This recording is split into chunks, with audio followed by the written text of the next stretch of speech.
Welcome to Cowgirl Stadium in Stillwater, Oklahoma on an unseasonably warm day where today the Oklahoma State Cowgirls, number 16 in the country, they're going to be hosting the number 4 team, Nebraska Cornhuskers. Hello again, everyone. I'm Casey Kendrick along with the 20-year University Communications Director, D1 softball connoisseur, Chris Steele. Chris, you've been around the game a long time, and you and I are both extremely excited about this one today. This is a big-time matchup between two great teams for Nebraska. The senior Hannah Kamazin, a two-way player. She can do it all, hitting .471 over the last 5 games.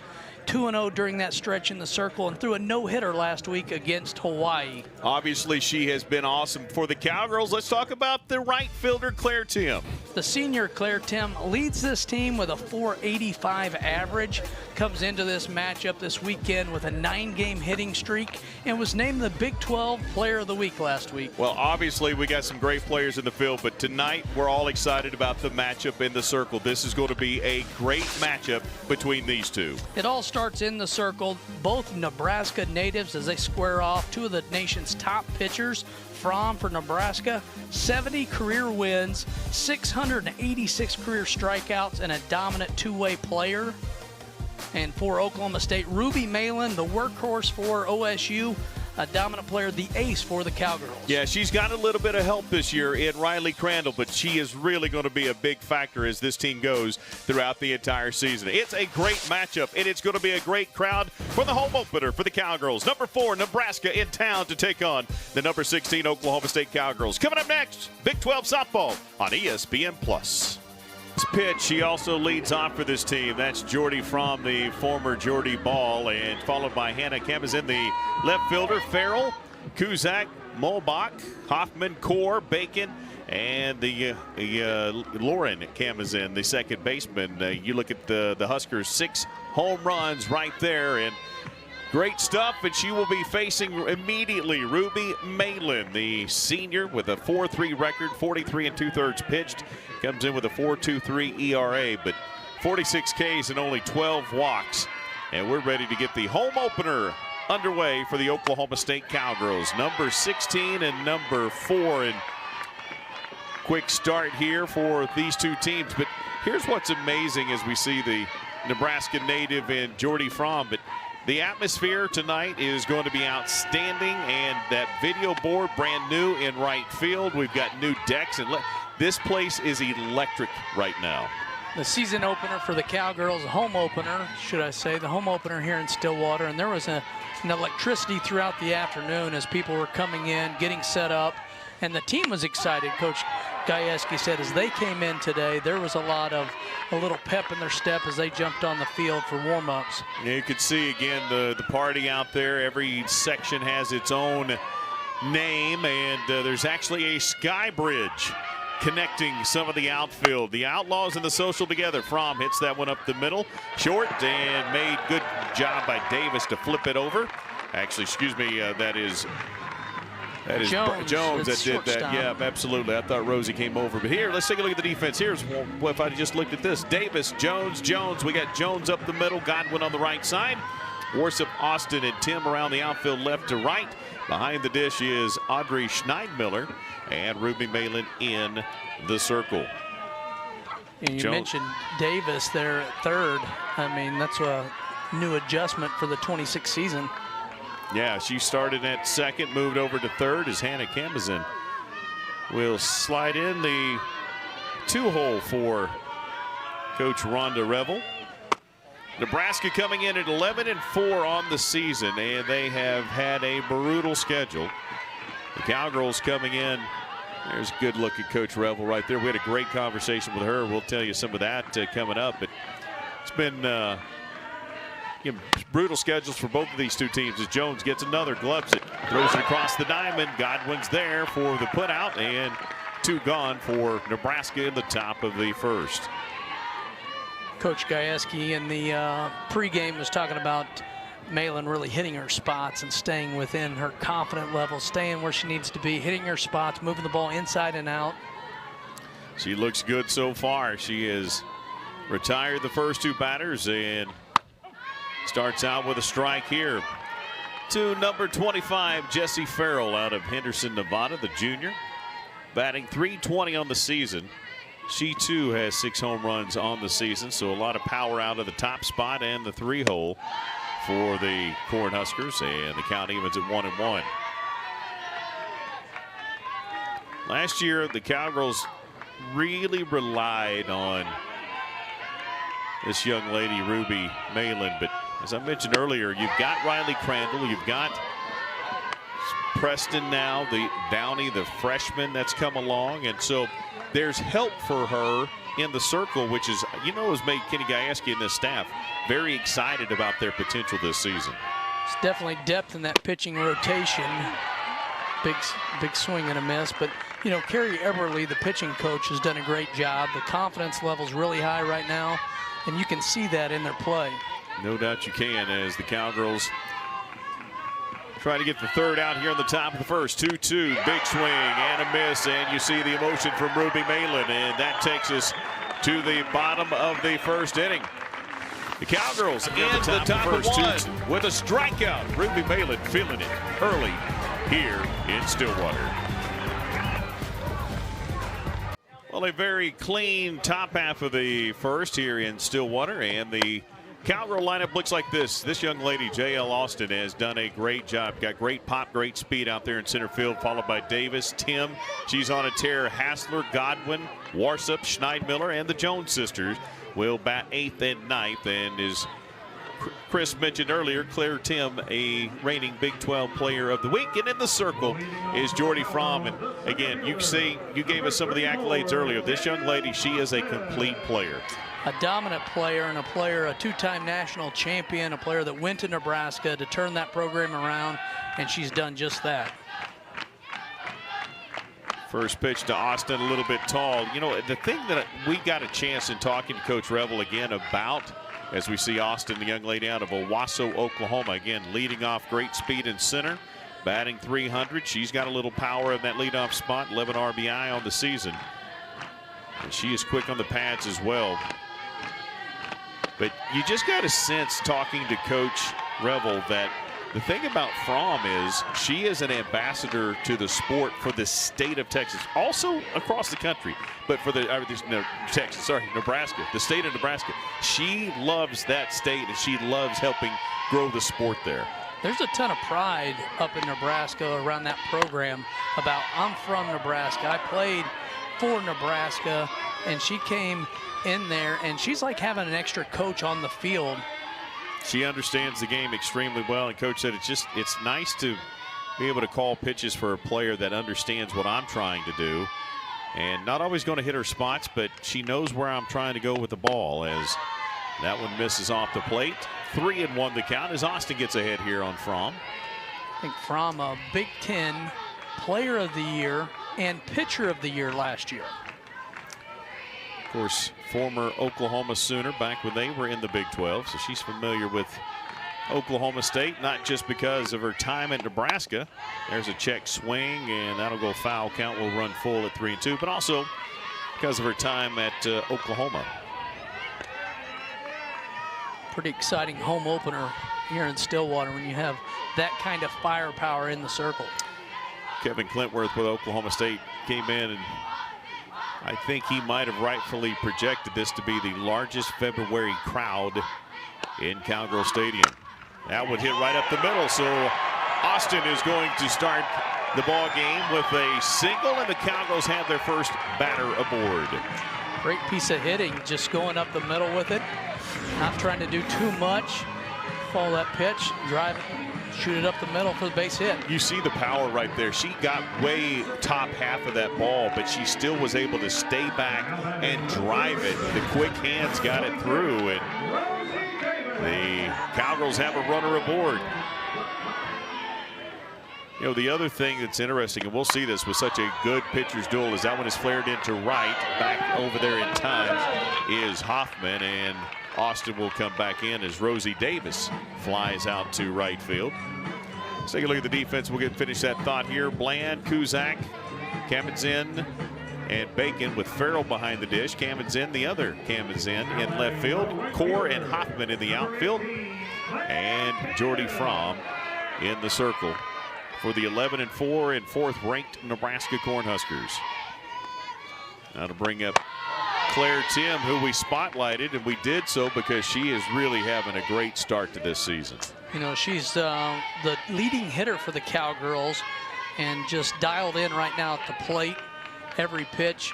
But, you know, the big deal is the triples last week, with becoming the first Cowgirl in program history to have multiple triples in a game. She did twice. Yeah, she's. You just don't do it. There's not a lot of triples in our history, to be honest, and then to have multiple games, pretty amazing what Claire Tim has been able to do. Small ball, manufacturing runs, going to be interesting tonight, especially with this part of the lineup right here. Looks like we're swinging away, but you know these two teams want to get that first run across and try to let that the kid in the circle get a little relaxed. Yeah, the confidence of scoring a running and having a lead changes the dynamic of the game, and Oklahoma State will be aggressive and try to force the action here early. Claire Tim doesn't look like she's trying to move anybody around, obviously, and big swing right there. That time an inside out swing and got handcuffed a little bit. The count evens up at 2-2. Lady out of Buena Park, California. Hard to take the bat out of the hands when it's your leading hitter. Absolutely. And there's a climbing the ladder, and another look at this one. Ball starts midway and trails out. Just hard to stay off that pitch. So the Cowgirls start with a single. They fly out to right field, and then the strikeout by Tim, and that'll bring up the designated player. And typically the starting catcher. And Amanda Hassler, they check the swing. They say she did go around for strike one. Avon, Connecticut, batting .342 with 23 RBI. She has been very productive. Only 15 games in, and she's already got 23 RBI.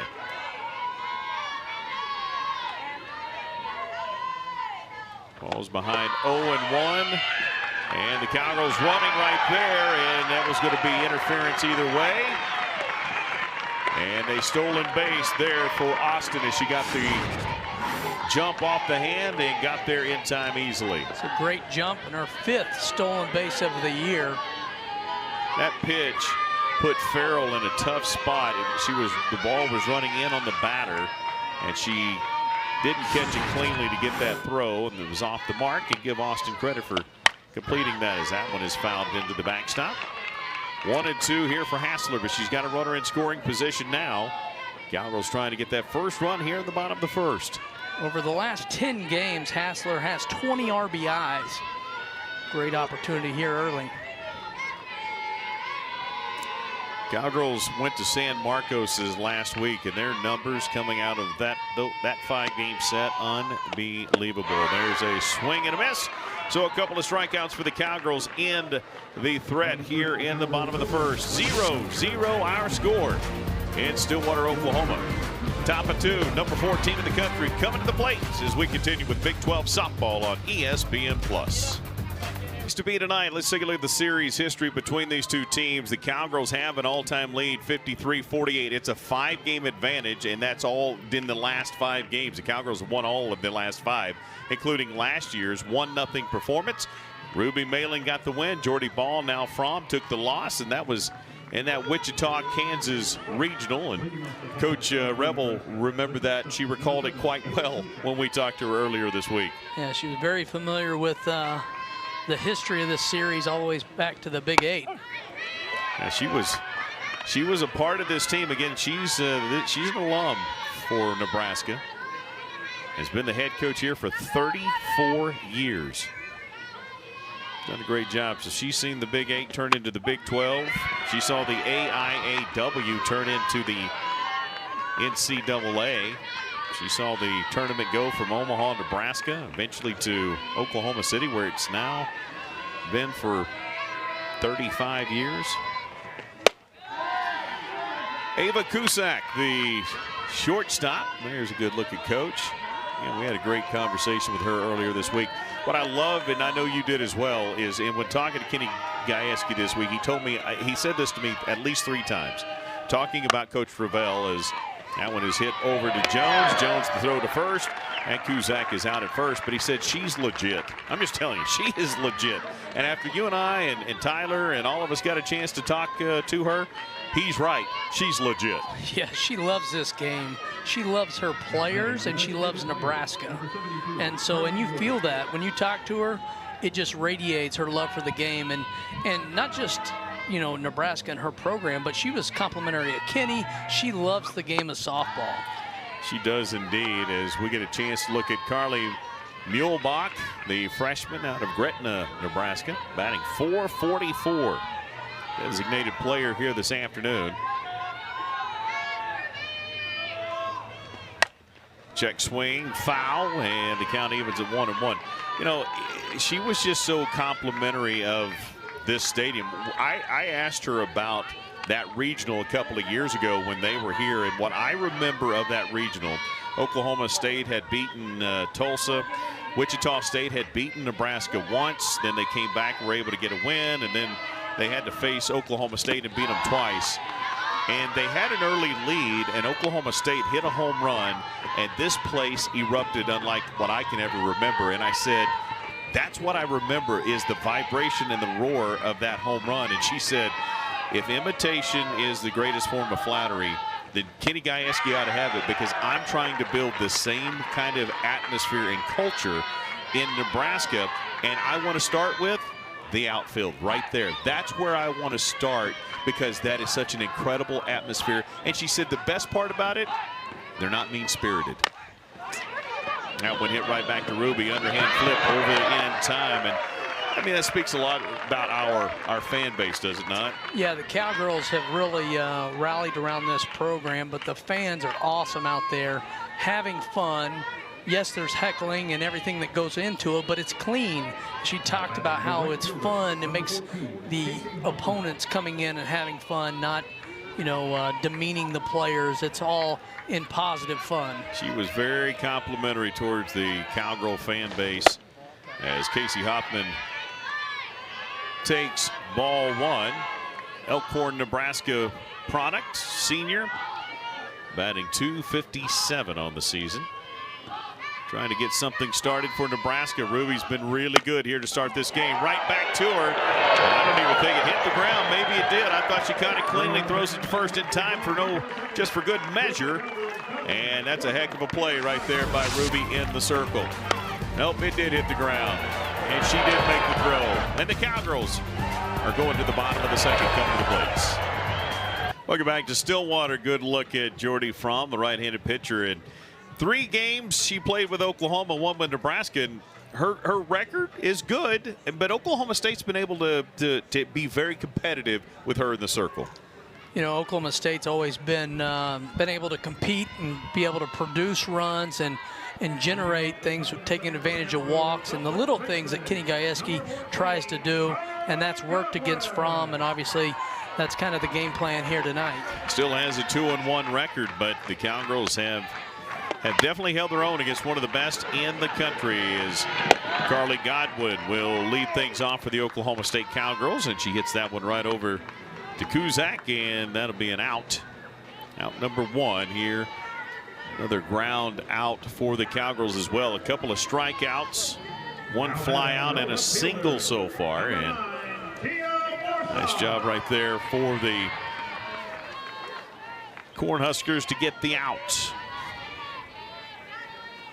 One thing I would say for the Oklahoma State hitters is just, try not to do too much with it. You watched with the base hit with Austin, just staying with that pitch and taking it up the middle. Early on, it's about getting base runners on and seeing what we can do. And Tia Warsop, she has the speed to make things happen.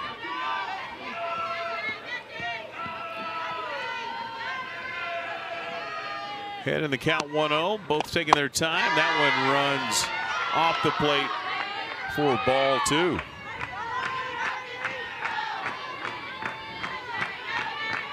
A little bit of action in the bullpen for the Cornhuskers.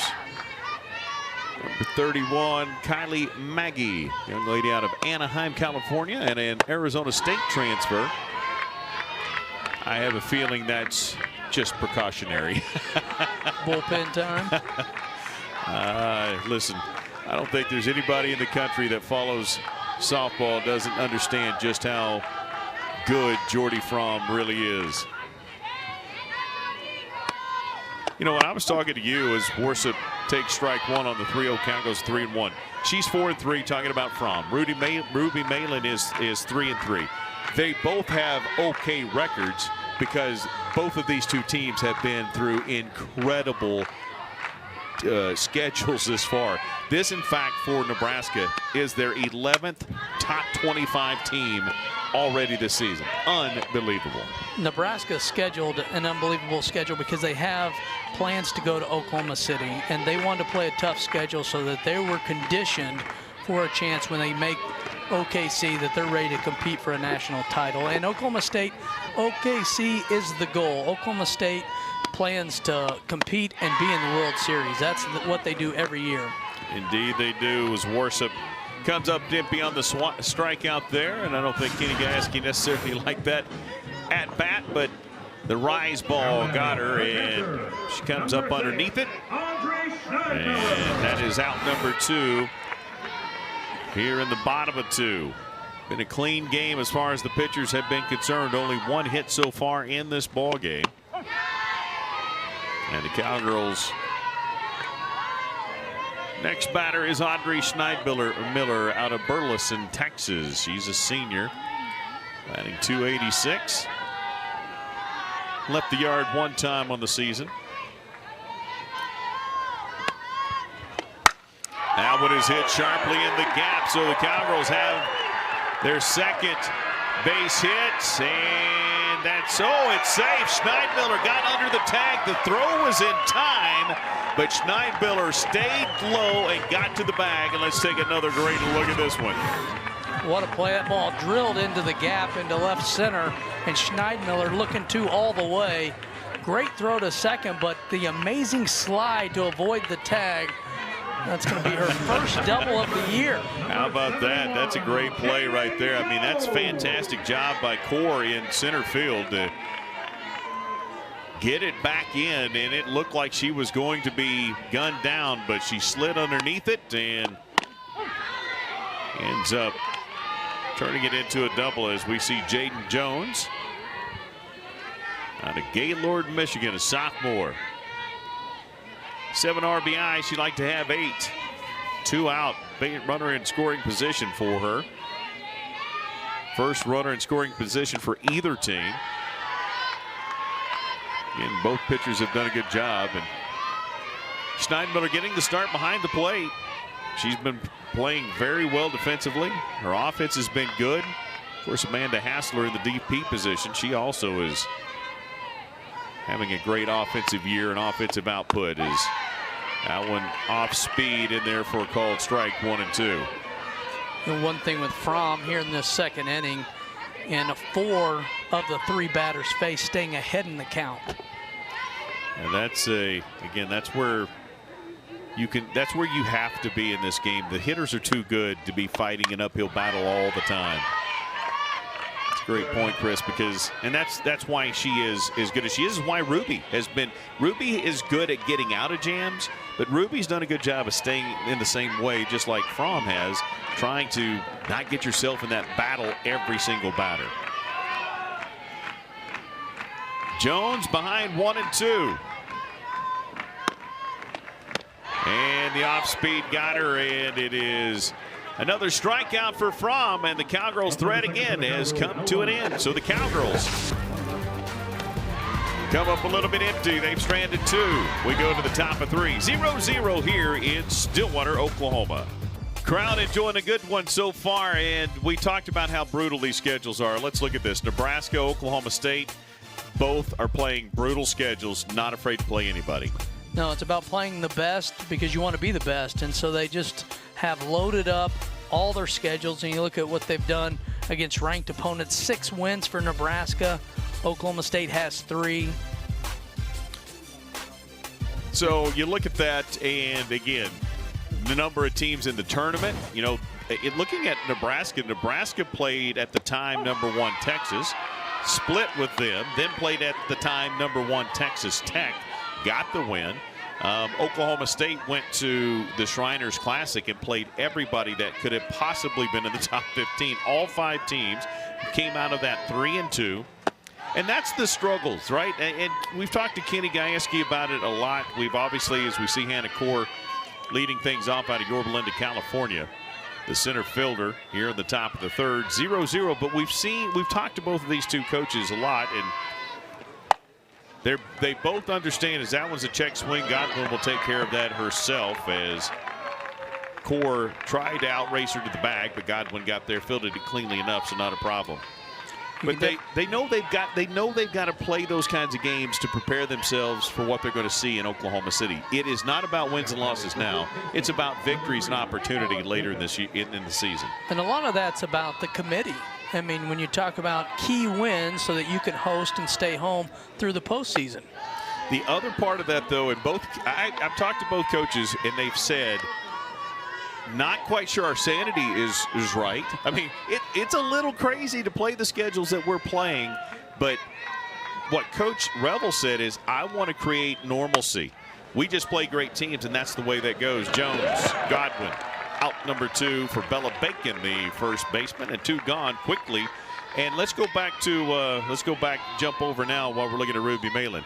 Everything right now on the ground for her. Yeah, she's definitely hitting her spots. I mean, right now you're looking at, of the 8 outs, 7 of them have come by ground ball. Pretty amazing. The other was a strikeout. So everything's down right now. We know she's got a rise ball, but she's got a devastating drop ball. She's been adding the rise ball to it, but first time through, Lauren Kamenzen will have her opportunity and her first time to face Ruby, but Ruby's done a good job of mixing everything up. Speeds, in, outs, up, down, changed that plane about several times already through the first time through the lineup of Nebraska. You know, Nebraska and both teams, as they go through that second time, we'll see what kind of adjustments are made. 2-0, ground to Jones. She bobbles it, and that may be E6, I'm guessing, on the shortstop. I am going to say you're right, and I agree with you, but in today's world, I never know. That's hit sharply, but you ask Jones, should she catch that? She's going to say yes, but that ball did have a lot of spin on it. And they do credit her with the E. You know, the thing is, I mean, Malin gets the ground ball that you need to get out of the inning. Nebraska going to see if they can take advantage of that. 2 gone. Ruby Malin had the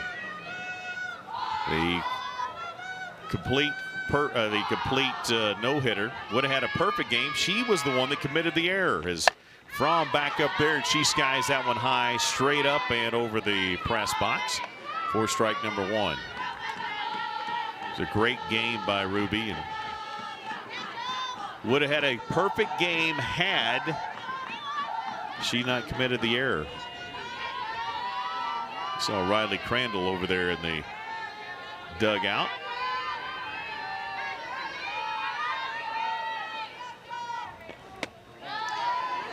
And off speed missing, 2-1. The other thing that's going to be fun is to see Coach Revel go to Tulsa and play Tulsa and other teams, and Oklahoma State play Southeast Missouri State and South Dakota State, and they come back together. How many times will this matchup in the circle be the same? How much will these two teams put the chips all in, trying to win the mini series, even though it's split with other games, trying to at least go 2-1 this weekend, because these would be huge wins for either program. Yeah, I was looking, talking with Kenny about the pitching, who's going to be starting pitchers throughout the series, and that's a big strikeout. That is indeed. We'll finish that thought on the other side of the timeout. Got caught looking, and a strikeout for Fromm. Ruby Malin loving that. We go to the bottom of 3 in Stillwater. Fun ball game, 0-0 between these two. And there's another terrific look at Coach Revel, and her resume speaks for itself, Chris. Yeah, 1,100, over 1,100 career wins, 3rd most among active D1 coaches. She does it the right way, hardcore. She loves softball, she loves the game, but she was also talking about the little things. You know, as a coach, you're always trying to make adjustments and everything. You have fun, and you want to play the game right. and she's really particular about the little things to make them better, to keep pushing them.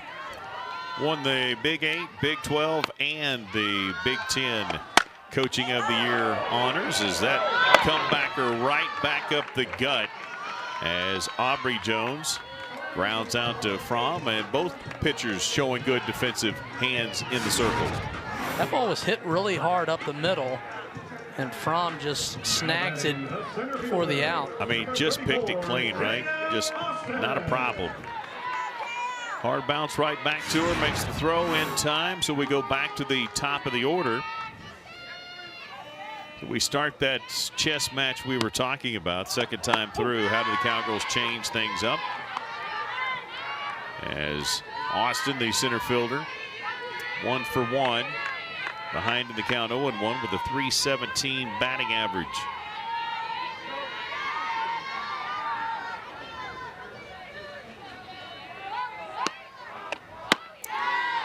Off speed, way out in front of that one for Austin, and that's the thing about Fromm is she can set you up very, very well. Yeah, between the high rise and then the off speed, it's pretty tough. Trying to protect, shorten it up. That one misses just off the plate. 1-2 the count. Again, you see her staying ahead in the count. It's kind of been her MO so far.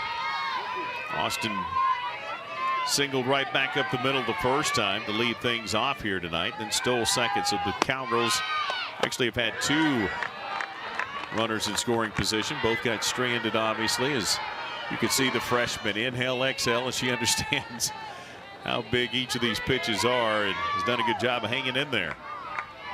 Love this game. Postseason feel tonight. I don't think there's any doubt about it. We are way early. There's a big swing, and she was moving all over the map on that one. You can see her head come out way too early, and she was all over the place. Tremendous freshman, and the off speed, and hard to make the adjustment, but a big time freshman, part of the young crew that's making an impact early for Kenny Gajewski. 2 gone. We didn't really get to talk about this young lady. She had a first pitch ground out or flied out to right field her first time up. Talking about Rosie Davis, the third baseman. You mentioned it earlier. Went from second to third, batting .357. Kenny told me I was dreading this conversation, asking her to move from second to third, and I said, what do you think? And she goes, okay. Is that what you need me to do? Okay. And boy, she has taken to it very, very well. She was a freshman All-American, 2-time All-Region player. She's really confident and a tremendous second baseman, and has made a lot of plays at third this year. She has indeed got a strong arm. Out of Readyville, Tennessee. Swing and a miss. Count 1-2. Boy, Fromm has really gotten in a groove here over the last inning and a half or so. What adjustments will be made for the Cowgirls? 5 strikeouts already. And in the count here, 1-2. That one's hit to short. Kuzak. Throw in the dirt, and she's safe. The foot comes off. Bacon's back foot could not stay planted, and Rosie Davis is safe at first. It was a tough play. The throw was a nice stop by the first baseman, but the throw. And the ball came out of the glove, and then her foot came up. We may get a review on this, but you can see the ball drops. But he said the back foot came off. And he gave the signal for her foot came off the bag. And it would appear that Coach Revel does want to challenge this. Boy, did you guys get a look at Rosie's left eye? Big shiner. Yeah, big old shiner over there on that left eye. And, man, that's a good one right there. Pre-game looked pretty in BP. Over there first is Joe Havenhill. Robert Gonzalez at third. Perry Owens behind the plate tonight.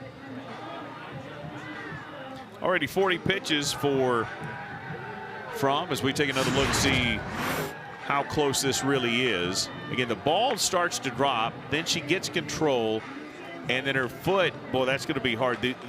I can't tell you if she's safe or not, and that's going to be a problem. That's going to almost be one of those. I don't know. It's hard to tell if that it does come off the bag. It's part of the recovery. When she drops that ball, that's when the foot comes off. And I do think by the time she recovered it, she was back on the bag. But that split second. And so this comes down to the question we always talk about, right? Is there clear and concise evidence that says, yes, clearly that was a bad call? And I don't know that you have enough there to overturn it. Had it been called out, I don't think you could have necessarily called her safe. Again, I have not gotten any word on that, the cause of that beautiful shiner on the left eye. Maybe a ball and BP somewhere along the line, but nonetheless, this one under review, whether or not Rosie was in fact safe at first. Great job by Bacon, though, because that throw was way off the mark. Tremendous stretch to even give herself a chance. And Davis was running all the way. That ball gets down the line. She's clearly at second. One more look as they continue to review this. And again, right there, it looks like she'd be out, but she loses the ball and then reconnects. And the officials have come out. Let's see what they tell us. They're going to call her out. They do indeed. So they do overturn the call and say the foot got down in time. So Coach Rebel uses that challenge wisely. 0-0 headed to the top of the fourth here in Stillwater. Why is Nebraska number 4 in the country and why is Oklahoma State number 16 in the country? It's because they got a lot of really, really good players. Yeah, amazing the talent on both of these rosters. I mean, you look at Davis, first team All Big 12, and Fromm and Hassler. You just go on and on. Both of these rosters have tremendous players that continue to excel at all levels. And again, they shine in the big moments, and they're shining in national ranked matchups. That's what we have here tonight. Undoubtedly we do. Another one back to Ruby Malin. She's been keeping everything on the ground as well. And a first strike ground out for Ruby Malin. And Hannah Kamenzine is out as the left fielder comes up aggressive. That'll be interesting too, right? It is as we see Jessie Farrell, the catcher, coming in here 0 for 1 with a strikeout. Is she throwing first pitch strikes? So let's be aggressive on them. Does she then come back and change it? Right there is a great drop ball that came in late, but she seemed to be ready to step on that pitch. So you're going to swing at first pitches. We're going to start throwing them off the plate. Great chess match. Yeah, definitely moving left to right. Then you mix in the speed adjustments, trying to keep batters off balance here as they go through the second time. Then you have pitches where, I'm not saying they're setup pitches, but they definitely kind of set the tone. Hey, you're kind of creeping here. We're going to try to set you up. The scouting ability of teams with video is so great now. As that one is hit into right field, and that's a rare ball that Tim can't track down, and that's going to be a double for Farrell. That ball was lined out to left center. Hit well. Very much so. That's the first hit for Nebraska on the day. Tim just couldn't quite get over there to cut it off, and that'll be a double for Jessie Farrell. Her 6th of the year, now leads the Huskers in doubles, so Nebraska now has a runner in scoring position here midway through.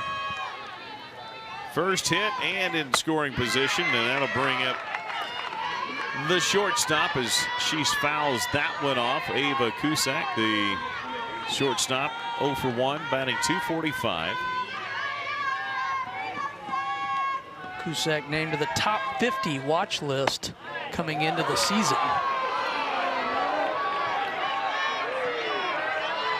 Playing shortstop for the number 4 team in the country, not a surprise, right? You got to be good up the middle, and that spot's going to be one of the best. It's the reason you're one of the top 5 teams in the country, and you would anticipate a team like Nebraska would have an incredible shortstop. Same thing for Oklahoma State. 2-1 the count here. Ruby Malin has only thrown 43 pitches so far. There's an inside out swing. Great job coming over by Jones. Got her hand cupped underneath it and gets the out and keeps Farrell at second. Jones was looking at second really quick, looking for that double play. Yeah, that was a great job of being very present in the moment, right? Caught it, knew immediately where she wanted to go with it. Her sister was right there covering the bag, but Farrell quickly got back. I wonder how many times those two have turned a double play in their careers.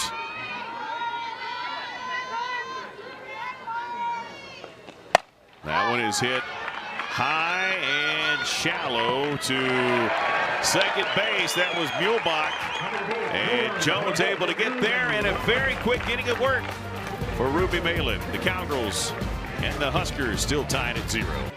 Kenny Gajewski having a little fun talking to some of the players, coaches in between innings. 11th season of work. This is Team 11, as he calls it. And again, another incredible resume. 10 seasons, 10 straight NCAA tournaments, 5 straight World Series from 19 to 24. And then you look at school's first Big 12 tournament title in 22. So unbelievable. And you talk about being in Stillwater, he has won 135 games in Stillwater since 2019. Obviously has used this field to his advantage. Why others again want to imitate it. By the way, that win in the tournament came over Bedlam rival, former Bedlam conference foe, Oklahoma, before they moved on to the SEC. As Claire Tim leads things off for Oklahoma State. And that one's hit sharp out of play. Falls behind 0-2, struck out her first time up, and she has been on a tear.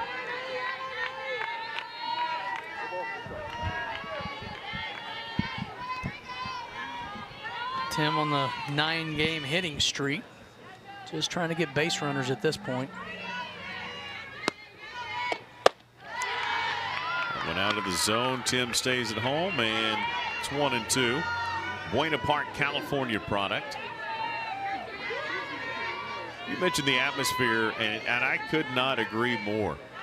It feels like, I mean, it's a little too chilly, right? A little too chilly, but it feels like postseason softball. That one off the plate, 2-2.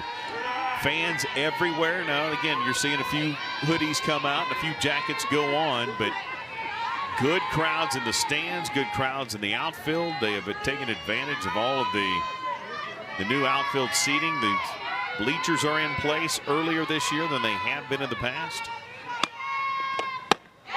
As Tim swings away at that one, and another strikeout victim for Fromm. Fromm's just kind of settling in the circle. Pitch outside. That's tough to handle. 6 strikeouts for Jordy Fromm. She is dealing tonight. So is Ruby. Neither team able to generate offense as of yet. Talk about the ballpark in here in Stillwater. No wind tonight. Mentioned it was unseasonably warm. It was in the mid-70s as Hassler 0 for 1. She is one of those strikeout victims, one of the 6 for Fromm. But normal temperatures this time of year about 55 in Stillwater. Today topped out closer to 74. Going to be 80 tomorrow. Not even in March yet, as that one is a check swing all the way to Bland. Bland makes the throw across the diamond in time to Bacon. That pass sizzled. As you see, the flag stays straight down, all the flags, and some new additions to those roster flags out there in the outfield. You saw the current situation. 2 gone for the Cowgirls, bottom of 4. Been a fun game, very good, like we knew it would be, a very good pitcher's duel. Neither pitcher has disappointed as Godwin grounded out the first time up. Lake Waccamaw, North Carolina. It's been a pretty strong hitter so far in 26. The board says she's a left fielder, but she is clearly the Cowgirls' first baseman.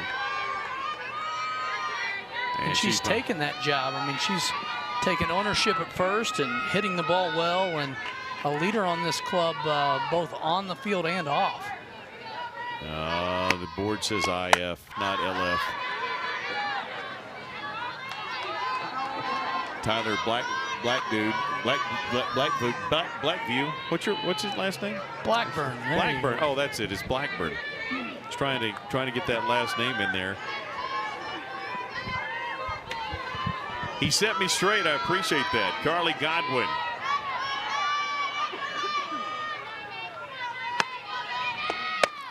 Pitch out of the zone, 1-2. They've been producing now for about 3 or 4 years, and the production part of this thing's really good. The rest of it, we got some work to do. The nice thing is we get 3 of these games here in Stillwater this weekend. We do indeed. 1-2. Here's the pitch. Off the plate. Carly not going to chase that one. 2-2.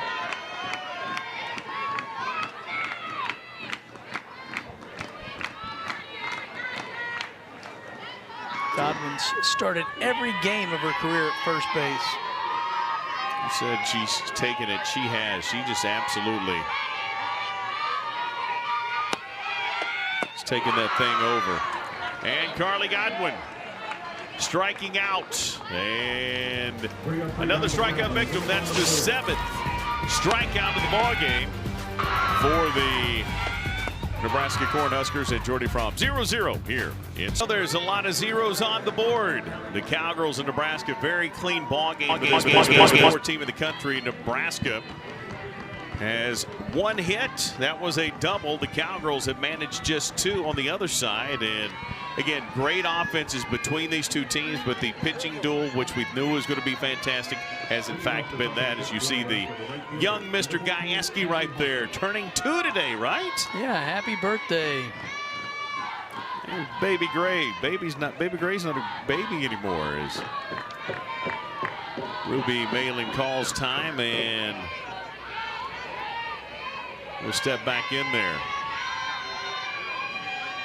Here's the pitch, and that one is hit to Godwin. Godwin has nowhere to go with it. Jones not over in time, didn't trust the throw.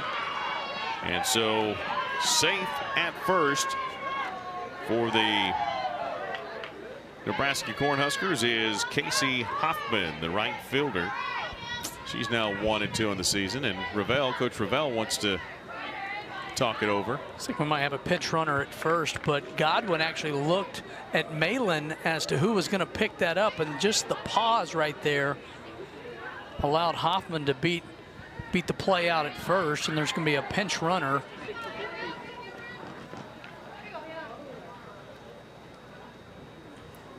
So a couple of hits now for Nebraska to match the Cowgirls' 2 hits on the board. Kaneda running at first. Just a second hit for Nebraska in this game. Yep. It's both teams with 2 and the 1 error on Oklahoma State. First time we've really seen the opportunity for Nebraska to move a runner over. As Core showed bunt. Grounded out the first time up. Cowgirls were on the move.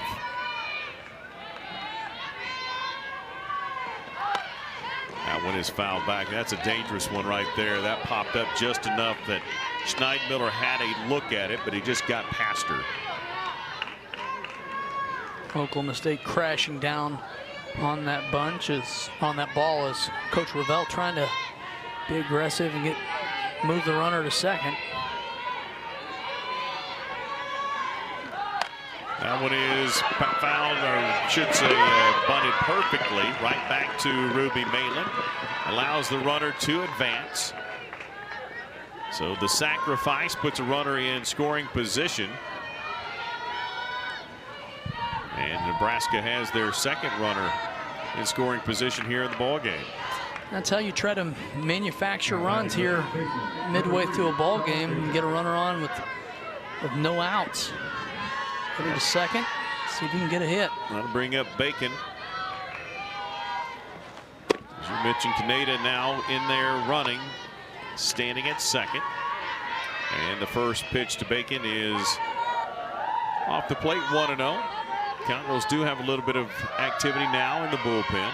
Again, Ruby Malin back up there.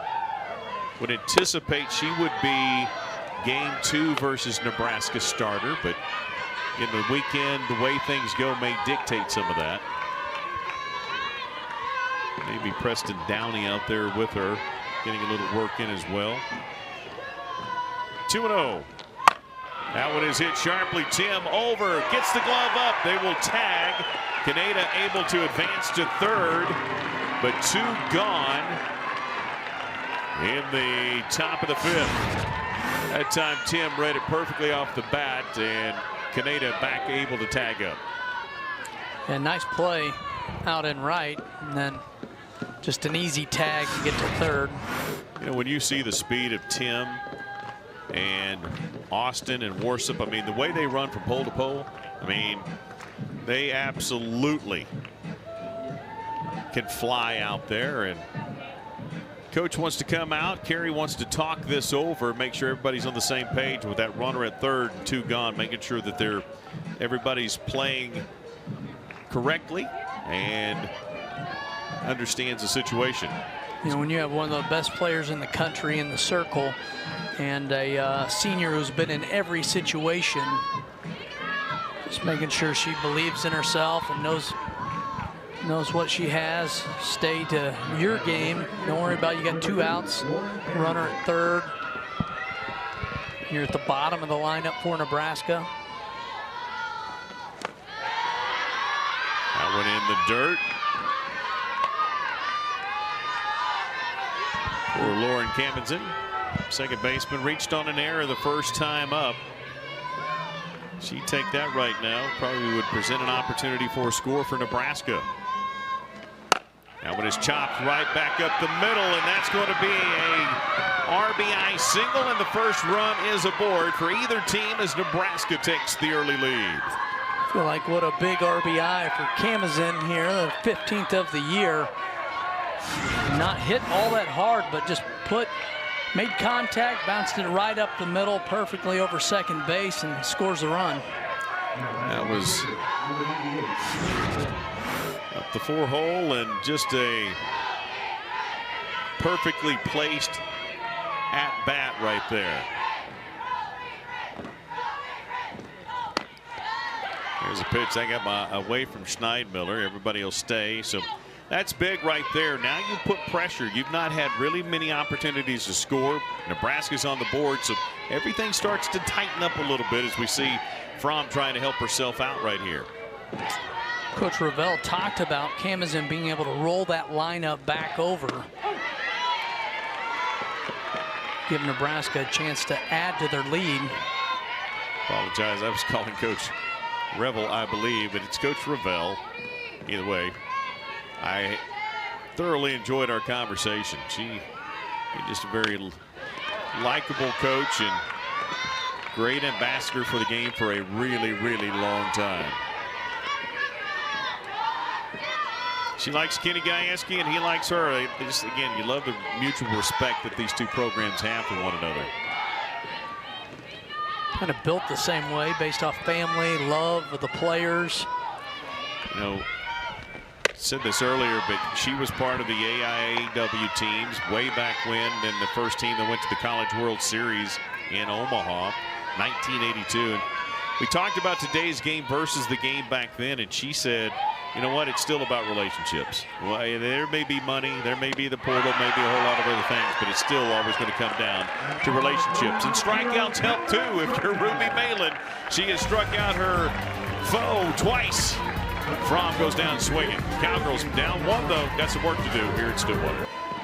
Well, some work to do now in the circle, and for both these two teams, for the Cowgirls trying to find some offense, but well, you can see both these pitchers have been outstanding so far. And trusting their stuff, staying to what they do. They both have confidence, settling in, keeping hitters off balance. Nebraska struck with a run in the 5th. Oklahoma State's going to see if they can respond here, but what a tremendous game. Been very, very well played to this point. And the first pitch to Warsup. Farrell can't hang on to it, and nobody on the bank, so not a problem there. Warsup struck out for first opportunity. Yeah, the Cowgirls have had a couple of runners in scoring position. Both hits were able to get there, but not much production beyond that, so they've not had timely hitting to this point. Nebraska did just enough to get that run across in the top of the fifth, and that's why they have that lead, 1-0. Fromm has 7 strikeouts so far. Her high for the season is 10 against A&M.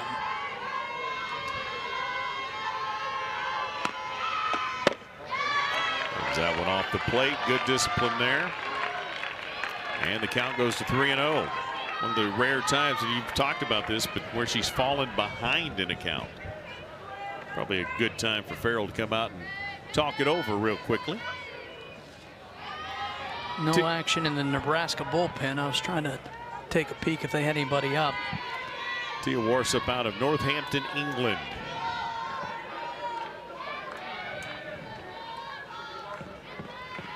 She has the speed to make it happen if she puts the ball in play. Well, there's no doubt about that.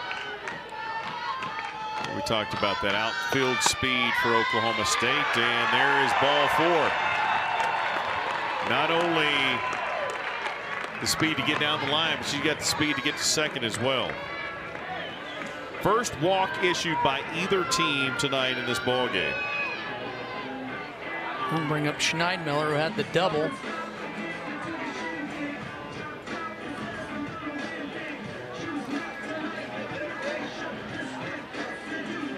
We got a little break as Coach Shippey out to talk to the hitters. And I mean, Shippey, an unbelievable player in her own right, but has had a huge impact on this program. She's had an incredible impact. Once upon a time in a season, played all 9 positions.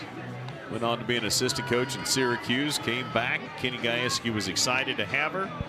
You know, that's one thing Coach G has done, is surrounded himself with a lot of kids that are very familiar with this program. Coaches that know this program have a great passion for this program, and you can tell when they're there. And let's see how the Cowgirls play with Schneidmiller, again, the Burleson, Texas product.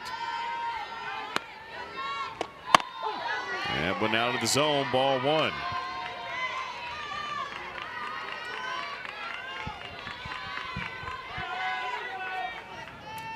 Of all the hitters, Schneidmiller has to feel somewhat confident having the double. See if they get movement from Warsup at first. That one dangerously popped up as well. Fortunate it carried enough and caroled off the backstop. But the count goes to 0-2. Thought the first one was out of the zone, actually. So I think it's 1-1.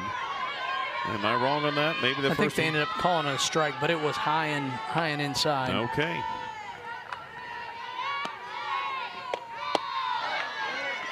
The 0-2 misses. Now it's 1-2.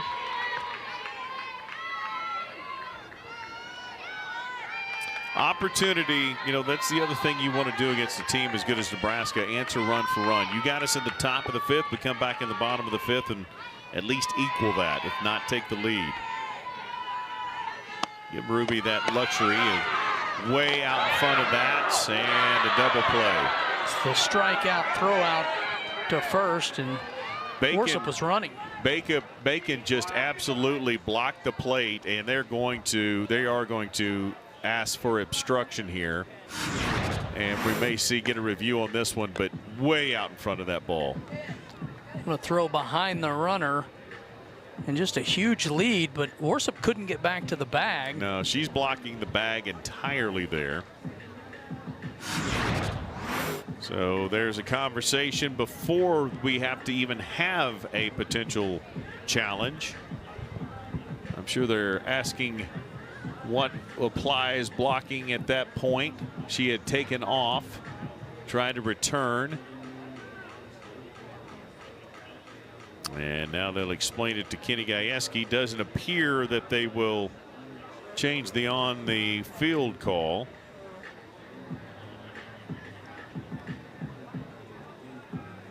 Critical out at this point in the game. Absolutely it is.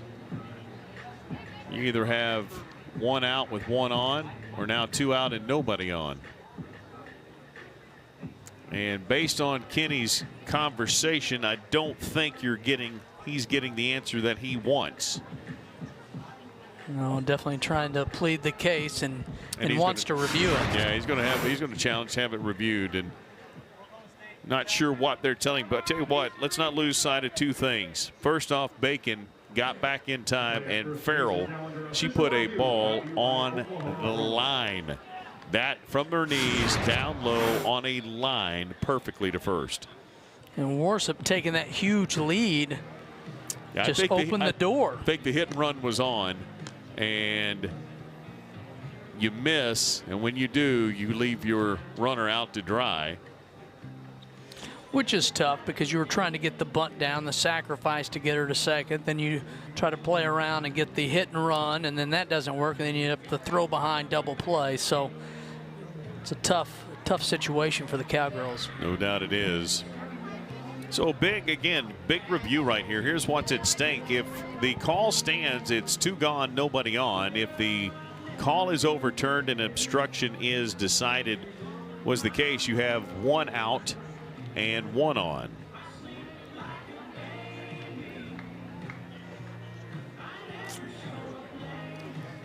No fireworks really tonight, not at this point anyway.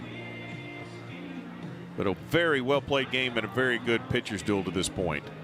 You always feel like with reviews, anytime it takes a long time, probably not going to get overturned. You know, every situation's different, but it just, the more they have to try to convince themselves, they try to stay with the call on the field. Take one more look at it here. Again, she was gone. At least it sure felt like she was trying to truly go. They have plays where they try to do that just to see what the defense is doing. So there are plays, and could have been that opportunity as well. Not sure, but we'll find out what the call is here. And they're going to say it's a double play. Nope. Check that. Nope. Yep. He said, I thought he said one out, but he pointed out and tears coming off the field. So Cowgirls lose the challenge. And two gone, nobody on here in the bottom of the fifth. You cannot argue a review. It's how you get tossed if you do. So Kenny showing great restraint over there. So we resume here, and again, you can see the disappointment from Kenny Gajewski. He was really trying to plead his case before he ever went to review. And then had to review it and still didn't get what he wanted.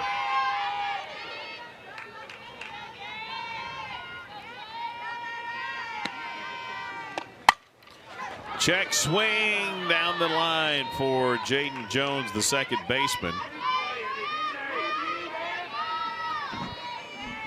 Jaden, the older of the two Jones sisters.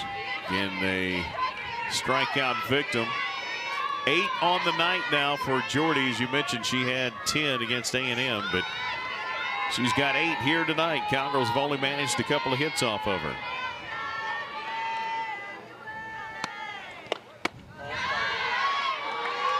That one misses. 2-1 to count. Fromm's 3-3 this year. She was 26-8 last year. It's been a 1.95 ERA. She had a 1.56 ERA last year. That one is hit high but shallow into left field. And Cammon's able to come over and make the play. So the Cowgirls were threatening. This play, though, put it all on the skids. Great job by Bacon. Terrific throw by Farrell. And Nebraska out of a jam.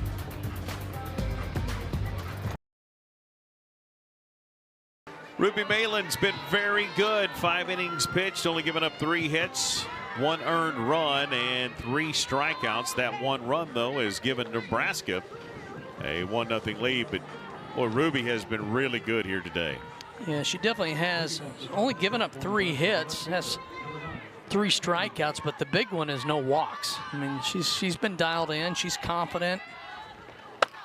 Jordy's only thrown 1 walk. So again, that's how clean this game has been. Lots of strikeouts, lots of ground outs. This will be the 3rd time through the lineup for Nebraska. That one is a ball call, so the count 2-0.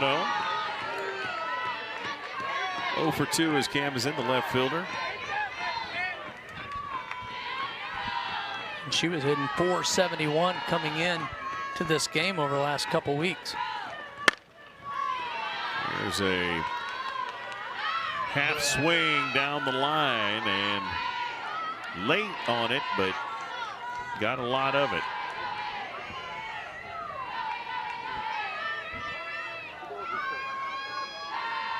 It's a split series. Again, the Cowgirls will play Southeast Missouri State a couple of times.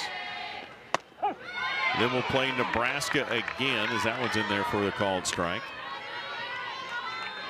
Then they will come back and play South Dakota State and then Nebraska again. So it's a split series, but it's a series that they are undoubtedly, everybody's trying to get this one put together. As Jones able to make the throw in time. Camden showing that speed down the line. The ball caromed away from Ruby Malin. That's a great job by Jones, not letting that glove get in her line of vision to be able to see it and then to cleanly get it over to first to Godwin. Big first out. Now batting the catcher, number 25, Jesse Carroll. My first time getting eyes on the Jones sisters up the middle. Tremendous defensively.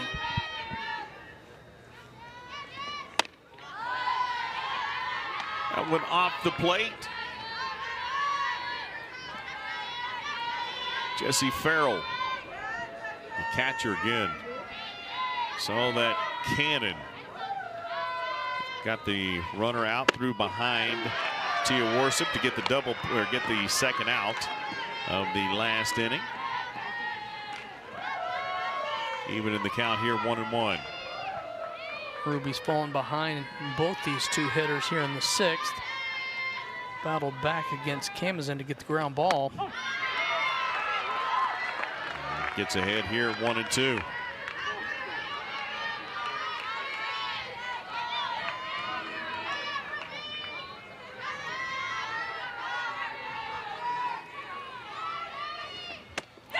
And a swing and a miss, so another strikeout, and that's the 4th strikeout of the day for Ruby Malin. It's a big pitch, 2 strikes low. That's a tough pitch, and look at the emotion after the strikeout. She is she is a lot like Jordy. Jordy seems to be a little less, she used to prance in the circle pretty good. She seems to be just a little less emotional, and we know that obviously Ruby can be emotional as well. As Ava Cusack, first pitch, single into right field.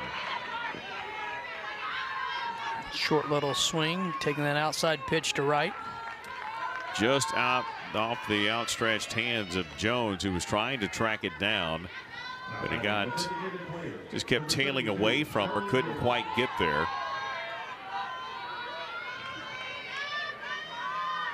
So another base runner for Nebraska, their 4th hit of the night. Low inside pitch there to Carly Muehlbach, the designated player. 0 for 2, got a ground out and a pop out. Still batting .400 on the season.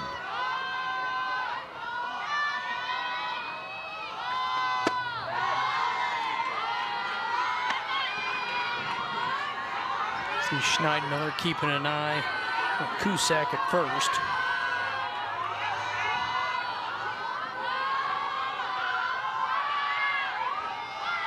There she goes. There's the throw, and out. How about that? Schneidmiller forced Jones way off the line and into the second base territory, but Jones caught it, and the Cowgirls get out.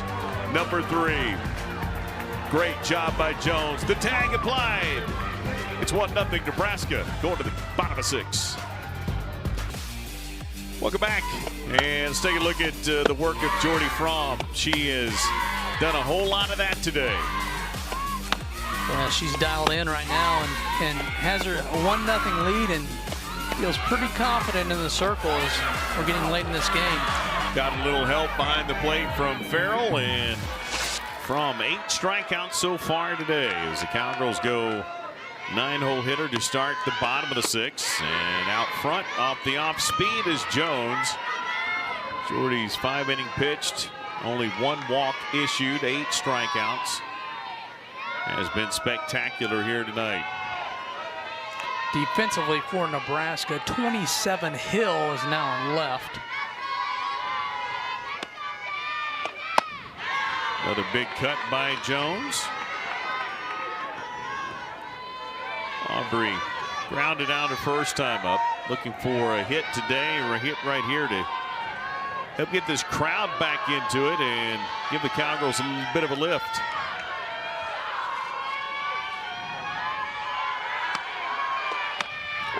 Off the hands. Check swing. Strike 2.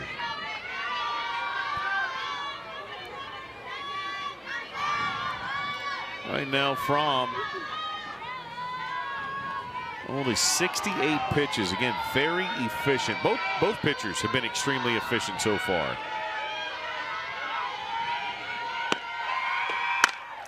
That one is hit sharp. That may be in the outfield. Oh, nice save in the outfield by Core at the wall. Is able to bring it back in. That was headed to the gift shop, about to be a souvenir. Terrific hit, but terrific play by Core to bring it back in. That ball was hit well to center, and Core just a great jump and leap and to rob the home run. That ball was above the wall. It was going out, and Core said, not on my watch. Great job by Core with the crowd, and fought it all and was able to bring it back in to save the run. She was tracking that ball all the way. Great focus to go up and pull it back. Gotta love the 9-hole hitter too, giving you that kind of a power. We were talking to Coach Ravel about Kamenz and the fact that she's batting 9th, not because she can't hit, but because she can. And I'd say the same thing about Aubrey Jones as Austin handcuffed again, falls behind 0-2, 1-2 on the 9th, had that leadoff single to start the ball game, and was one of the 8 strikeouts we've seen from Fromm otherwise. Freshman from Owasso, Oklahoma. Takes ball 1, 1-2. Casey, that catch in center field really kept this crowd at bay, because you could hear the buzz as that ball was tracking out of the yard. They were starting to make the noise, and the big catch kind of put everybody kind of back in their seats. They were ready to erupt. And great job by Austin to stay alive. Fought that one off, stays at 1-2. Again, if you've been to Stillwater, you know the crowds in the left field. The left field is the social. That's where a lot of the youngsters end up. Next to that is the Outlaws. Many of the parents end up in that section. And right to the batter's eye, the gift shop, because so many souvenirs end up there as that ball is hit sharply. And there's Austin turning a little hesitation into 2, and the Cowgirls back in business in the bottom of the 6th. What a heads-up play. Probably her 4th double of the year, and just looked like it was going to be a single, but just turned on the gas and took second. That's a hot shot.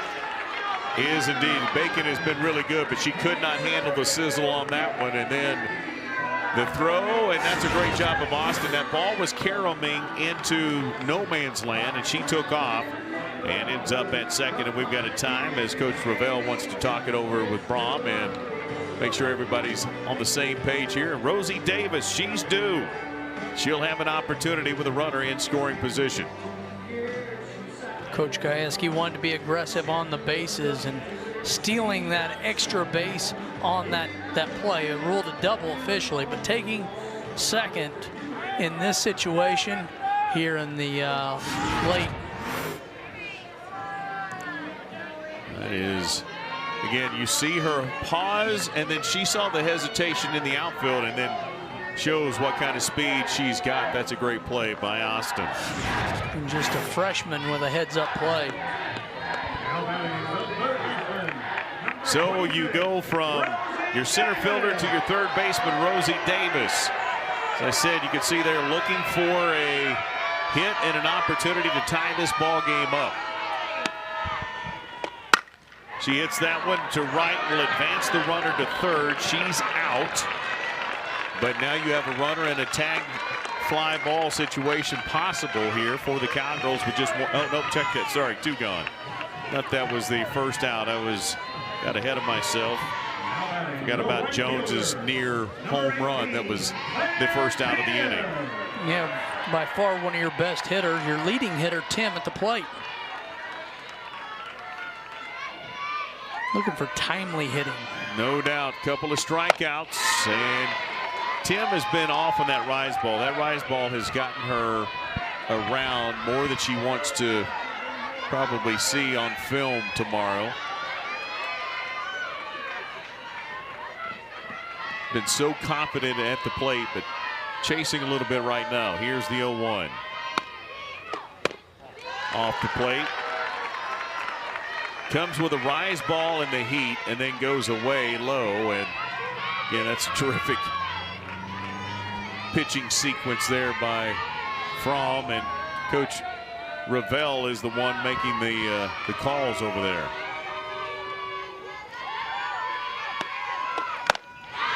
Right back to the rise ball, up, and count 1-2.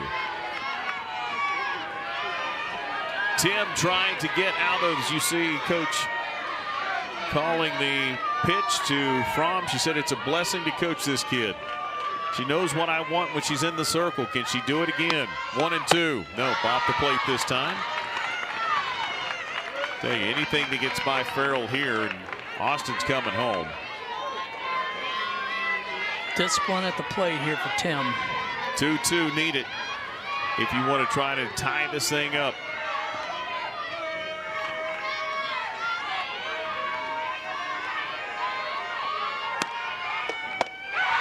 Rise ball, she hesitated, she's late, and strikeout.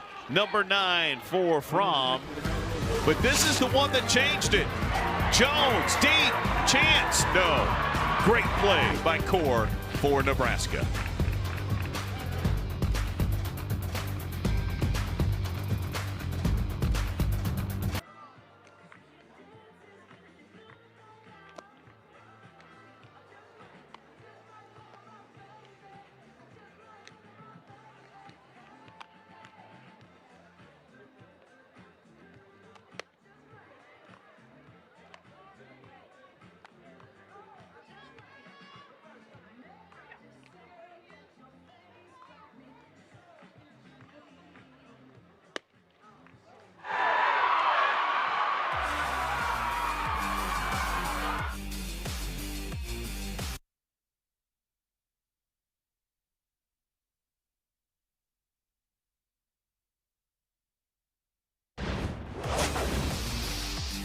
Well, let's take a look at how we got here. Nebraska got the RBI single. That's the lone score of the game. Then the strikeout throwout. That really put a hamper on the Cowgirls in the 5th. Robbed of a home run in the 6th. Great defense by the number 4 team in the country, Nebraska. And that's why the Cowgirls right now trail it by 1. But Ruby has continued to be absolutely dominant in the circle. Has given up 4 hits. The Cowgirls have managed 3. And on the practice swing, and the count goes full at 3-2. So Fromm and so much energy coming out of the 6th for Nebraska. Big pitch right here just to try to finish things out, and Ruby does it again. Another strikeout. That's the 5th. And the emotion continues to be high as we take a look at this one. just broke away, broke late at the knees, and that time Muehlbach could not hang on. So one gone, and that young lady, Casey Hoffman, the right fielder.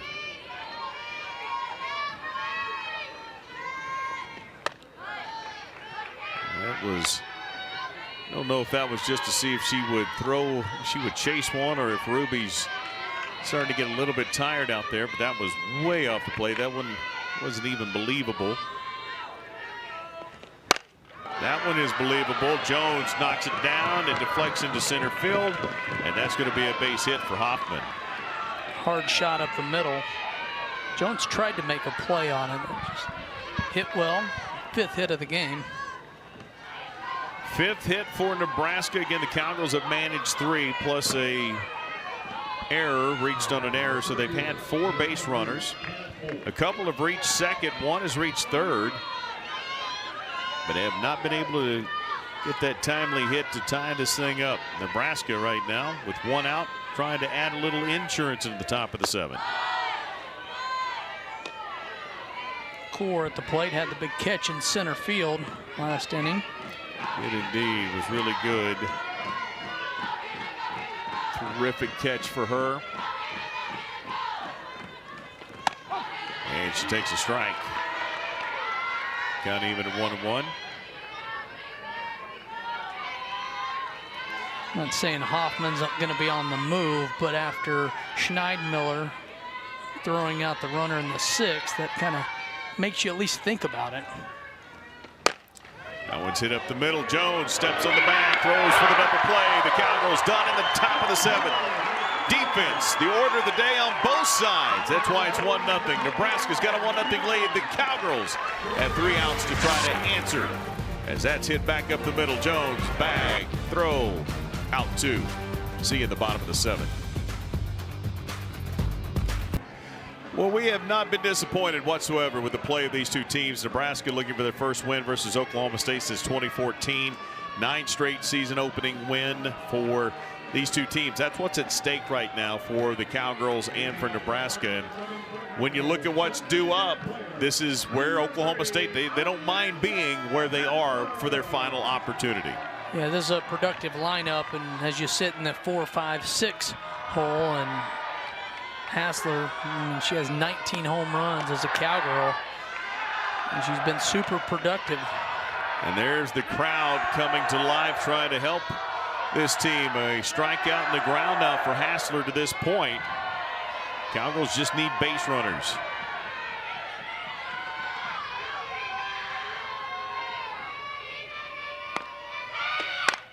That one's hit sharply into left, and coming in is Hill.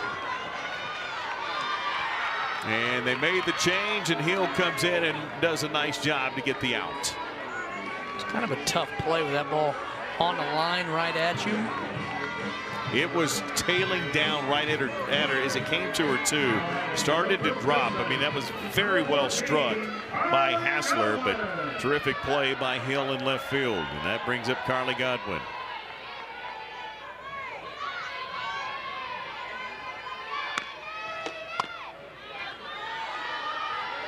And for the second batter, the Cowgirls start out ahead in the count, 1-0. Kind of magic does Coach Ravel have over there? The call matters, and that right arm matters. That was fouled back, strike 1. As Fromm was heading out to the circle to finish this thing up in the 7th, Coach Ravel over there just kind of gave her a word of encouragement and confidence before they sent her out. Very deliberate in looking down at that card, finding the pitch she wants. Not using any electronic devices. That's as simple as it gets right there. Flashing in the numbers, and the 1-1 misses 2-1, and Coach Ravel wants to get clarification. So she goes back to the card and looks it over again. Let's see what 101 is.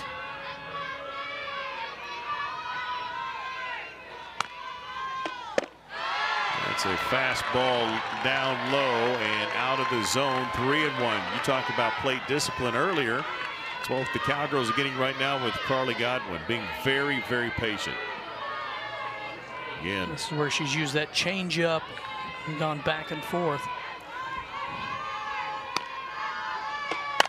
That one is hit sharply into center high, I should say, and coming on his core again to make another huge out as Godwin got underneath it. And the Cowgirls down to their final out in this 1-0 terrific ball game to start the home opener in the season for Oklahoma State. Both teams 11-4. Both teams have played a brutal schedule, and both teams now trying to get a big win. Tia Warsop hits that one hard to second. Her speed will get her there in time. No, they say she's out. You know it's going to go to review, so before we even call it a night, we know we're going to go and we'll see. It is going to be extremely close. And try that again. Kamenzine right there. That's a great job to recover, even make this close, because Tia is so fast. Looked like she was well down the line by the time the ball got there. Yeah, she's clearly safe. Talking about the focus for Kamenzine to even recover to make the throw at first, but yeah, that's what I'm saying. Kamenzine right there. I mean, it was so hard, and she had to backhand it, bobbled it, and then came back. And Kenny G got the confirmation from somebody that's got the video over there and said, "Yep, we're fine." So it was an out on the field. Would have been the third out of the inning, the final out of the ball game, and a 1-0 victory for Nebraska. But based on everything we've seen so far, Cowgirls going to have 2 out and 1 on. Warsop back over there, and keep in mind she's the one that got thrown out at first on that strikeout throw out. Fromm back out, went back out to talk to the infielders. I think Oklahoma State feels pretty comfortable. See if this happens. Didn't say much to Coach Gajewski. After review, the runner is safe. 2 gone. Runner on first. And the Cowgirls have more opportunities as we check this out one more time. I mean, clearly she was safe. Stop it right there. That ball's still a half tick away. So Audrey Schneidmiller gets a chance to be the hero as Tia Warsop is safe there at first, and Coach Ravel wants to talk it over. And it's what's great about these games. Nothing's ever easy for either team. Nebraska will feel good about maybe being able to relax. We got the first one. Going to have a good weekend. Got 2 more with Oklahoma State. Whoever loses this one's going to have a little more sense of urgency the rest of the weekend. Yeah, it'll definitely be interesting to see how this series plays itself out. I mean, if you're in Stillwater in Oklahoma and you want to watch great softball, this is going to be a big weekend to get to Stillwater. Official ruling is a hit. By the way, Schneidmiller could walk it off as well. She does have 1 home run. There's a off speed out in front. She falls behind 0-1. And not sure what Coach Ravel came out to say to Jordy, but it started out well for her. 0-1. Cowgirls down to their last couple of strikes, potentially. What a ball game. Been a fantastic game between these 2 teams. There's a check swing. She did not go. She held, and the count evens at 1-1. That's a big call as keeps Schneidmiller alive and even now in the count.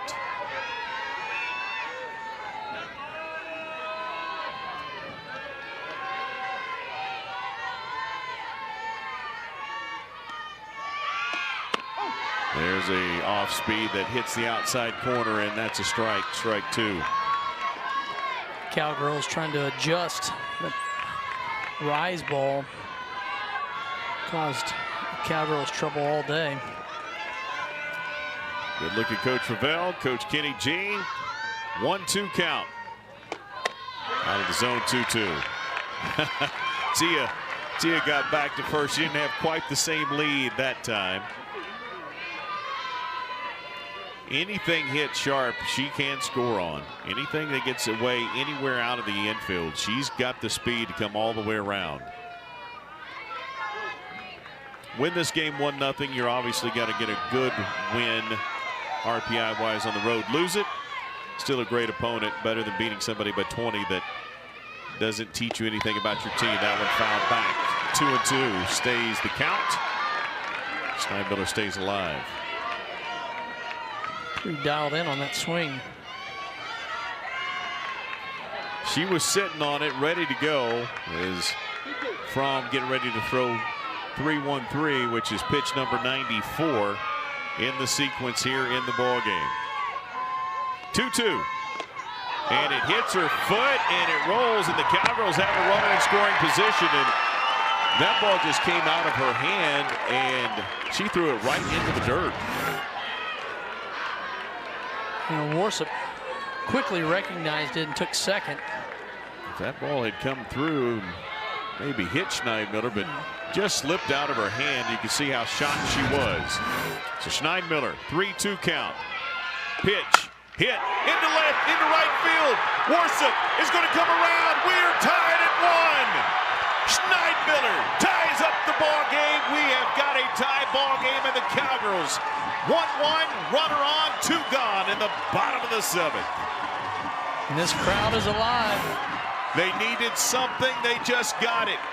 Outside pitch, rode it, let it go, take it right where it went, and I told you the speed of Warsop out there in right field. Hoffman bobbled, and that's more than enough time that Warsop needed to come all the way around and tie this ball game up. Schneidmiller with 2 hits tonight. That was huge for the Cowgirls. A pinch runner. And a pinch runner with all kinds of speed. Kaya Booker, watching her in practice, this young lady can fly. I got to be honest, obviously we wanted a good game and we got it. I would have been a little disappointed if we don't have an opportunity at extras, because I'm not ready to see this thing in quite yet. These 2 pitchers have been phenomenal. The defense has been outstanding. The coaching, it's just been a very clean, fun game to this point. Without a doubt. I mean, the adjustments, just the true competition of the game, the hitters, the timely hitting. You know, Oklahoma State. Something Coach Ravel wasn't happy about, and maybe she thought maybe the left field was a little more mean-spirited right there. Not sure, but pointing out that way is Jaden Jones, and the Cowgirls trying to walk it off in the bottom of the 7th, tied at 1 apiece. Cowgirls' first run coming here in the bottom of the 7th. And that one is off the plate. Now then, let's go back to our conversation in the circle. You let Fromm work her way through again. Maybe what happens if you got 2 runners on with 2 out? Do you let her come back and try to get that last out? Jensen was warming up. I think it's tough at this point. 2-0 count, runner at first. In great discipline by Jaden Jones.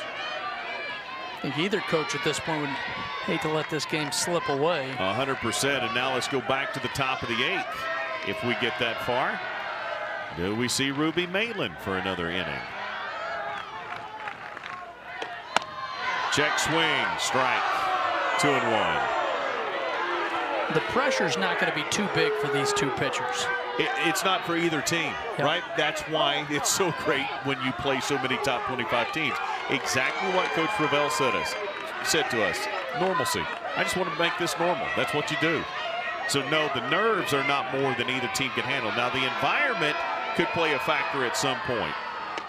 That one is hit, and it's off the glove of the second baseman. The Cowgirls have runners at first and second, and they stay alive. The go-ahead run in scoring position. And the last time up, Aubrey Jones nearly yarded one, and she'll have another opportunity. Just a shot. Ball trying to make a play at second there. Kamazin, who, you know, has had a tough inning for the Huskers. That ball hit off her glove. 2 on now. She had a chance to end the inning with 2 outs, and It's amazing how those mishaps kind of come back to get you. Yeah, I said it earlier on the visit with Coach Ravel into the circle. Nothing ever comes easy when you're playing with good teams. Jones fouls it back this time from ahead in the count. First time in a while since she's been ahead against the sequence of runners and hitters for Oklahoma State. Again, Booker is at second, Jones at first, and a chance for Aubrey Jones to walk it off.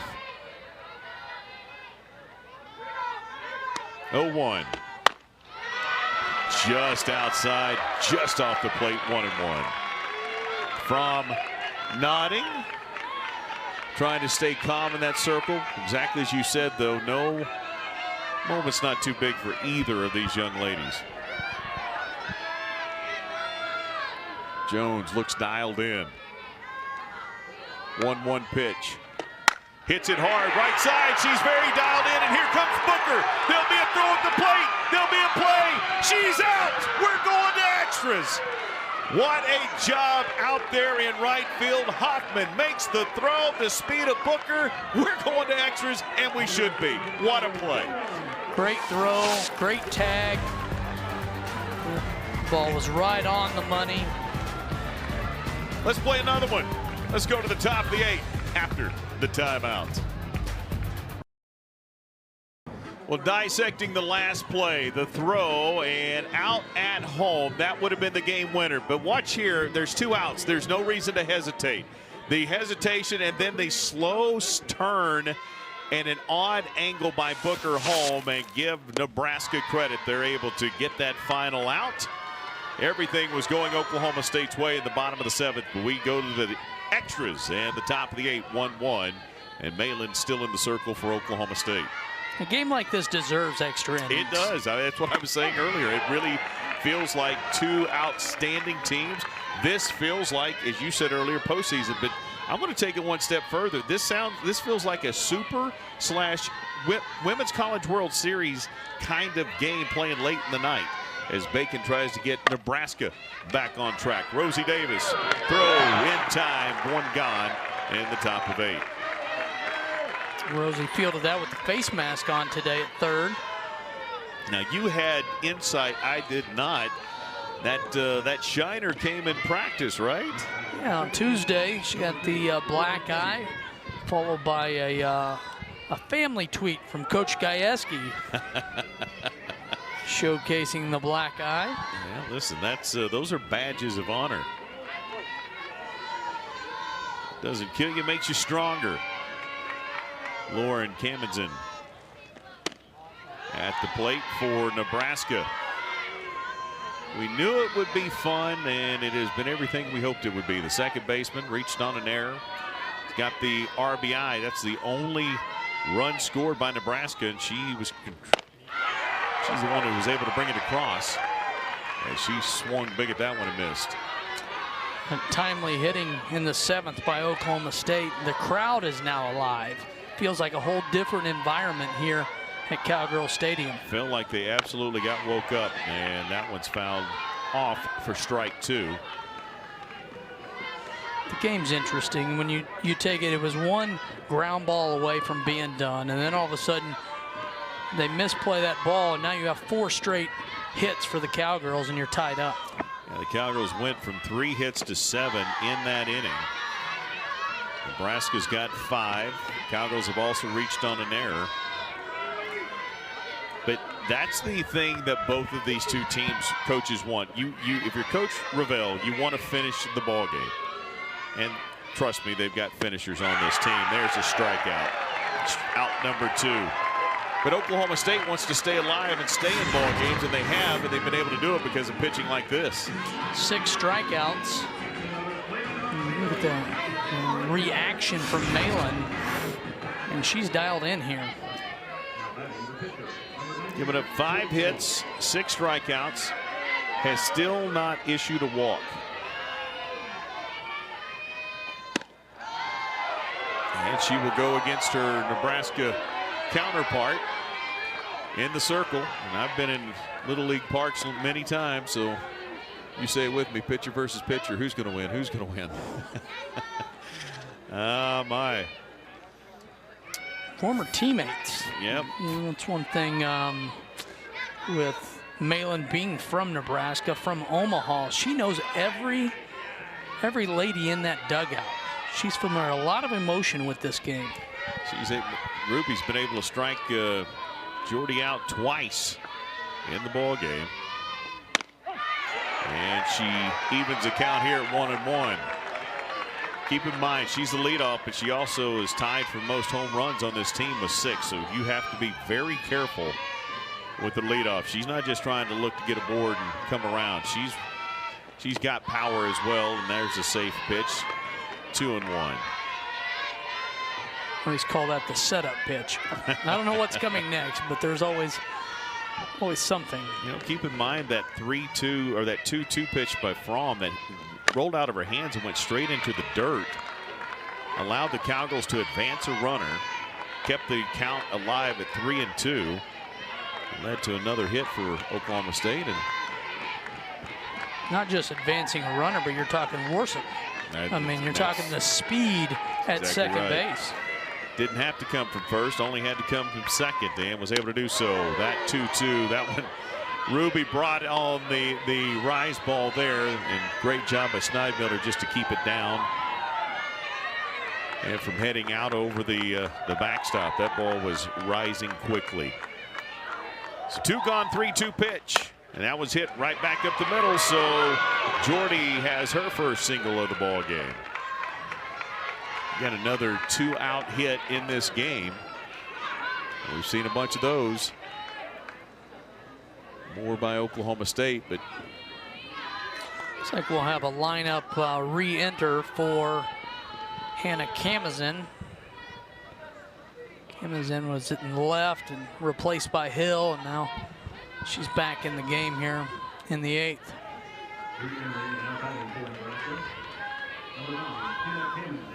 3 groundouts on the day. Again, everything was down in the zone early, and tons of groundouts by Ruby Malin. Now she's gone back to the rise ball here. And that one missed over the plate. Probably hit more of the plate there than she intended to, but ahead 0-1. Great to have softball in full swing, returning to home campuses. Home opener for the Cowgirls. Nebraska will get to go home in a couple of weeks, open up their season at home. That's a good pitch right off the plate. Good discipline right there by Kamazin, but that was a good pitch. And the 100th pitch of the ball game for Ruby. Still working the edges, working inside and out. It tells you the crowd is very much into it when they don't like the call, as that was as tight as it could be. But Schneidmiller was just kind of hanging in there. 2-1 now. That one's there. Great job setting up outside and framing that one well. Count even again at 2-2. Again, Fromm at second.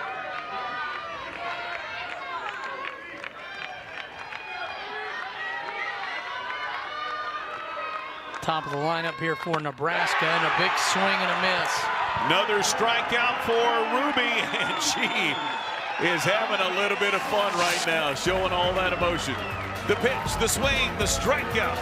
Let's go to the bottom of the 8th. Tied up 1 apiece here. Once again in Stillwater.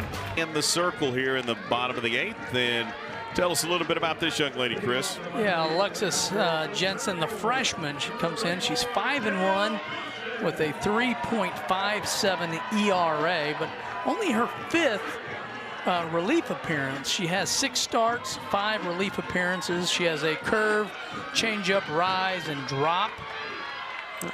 Pitches in the mid-60s, 64, 65. Coming from the left side. And a different look entirely for the top of the lineup for Oklahoma State, including that young lady right there, J.L. Austin, the center fielder. Got a single and a double.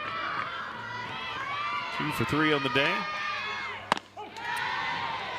Ball 1 on the first pitch, takes that one. That's in I think Kitty Gajewski may have wanted her to take it to see, gave her the head nod like, yep, you're okay. It's what we wanted to see. And the count now 1-1. That one almost the exact same pitch, and that's when you know a pitcher's done a good job. Gets a called strike and then throws almost the exact same pitch, just a ball or two outside. That's a great job by Austin to stay away from it. 2-1. Coach Ravel mentioned that Jensen's a competitor and she wants the ball. Big moment. You mentioned it, not exactly a reliever, but you said this earlier. This isn't a win at all cost, but this is a win at a little cost, right? This is a big skin to hang in your closet if you can pull it off. And so both teams trying desperately to find a way to win this ball game. Out one in the bottom of 8 is just a ground out over there to second. Yeah, you're definitely trying to build your resume for the committee when it comes to, you know, both these teams. I mean, you're talking NCAA tournament teams, and now you're talking about hosting. You know, Oklahoma State during their run, it was about hosting regional supers, and you never leave the state of Oklahoma on your path to OKC. And that's what you're doing here, is trying to build a resume that you can stay home. Yeah, was it 23, maybe 24, the Cowgirls beat Nebraska to earn that trip to Oklahoma City, and that was hosting a regional and the super. Rosie trying to get off the schneid tonight with the 0-3 night so far, batting .341. Change up, outside corner, strike one. Jensen moves the ball well, just continues to work the zone. Another thing, she's a lefty. Yeah, coming with that left side. As we talked about when she came in, again, just changing up everything for Oklahoma State and what they're seeing here in the top of the order. It's late in the game, new pitcher, but you're really looking for confident at-bats. That, I truly believe this, and Coach Ravel may be in the same category as there's a called strike, 2-2, but Kenny Gajewski can handle a loss if his team is competitive at the plate, competitive in the circle. I can handle a loss if we go and we give you great at-bats. The result is not happy or mad based on the win-loss. It's about how you competed. And so that falls in line exactly with what you're saying. Be competitive when you're at that plate. And again, that's the same thing Coach Ravel would like from her team, as they're looking for out number 2, and Davis has got a 3-2 count.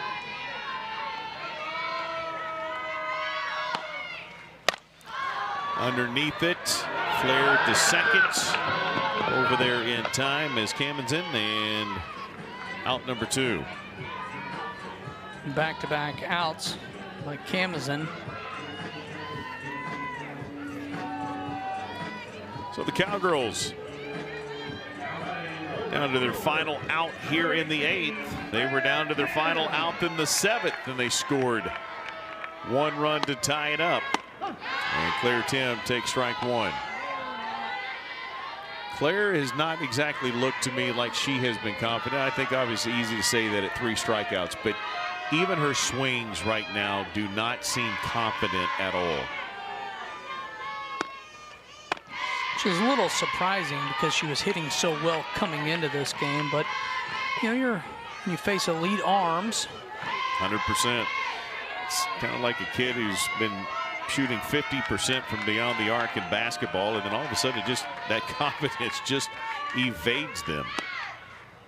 And again, the change up, very hesitant, wouldn't stay off of it, went ahead and swung a half swing, and now behind 1-2. But you know, it only takes 1 swing to get your confidence back. At least I've seen you off the tee do that. I wish that was the case. I've seen 4 or 5 in the woods, followed by 1 right down the middle, and you're back. You know, I don't count those first 4. It's only 1 in the shortstop. I wonder if Baby Gray knows what's going on behind him there.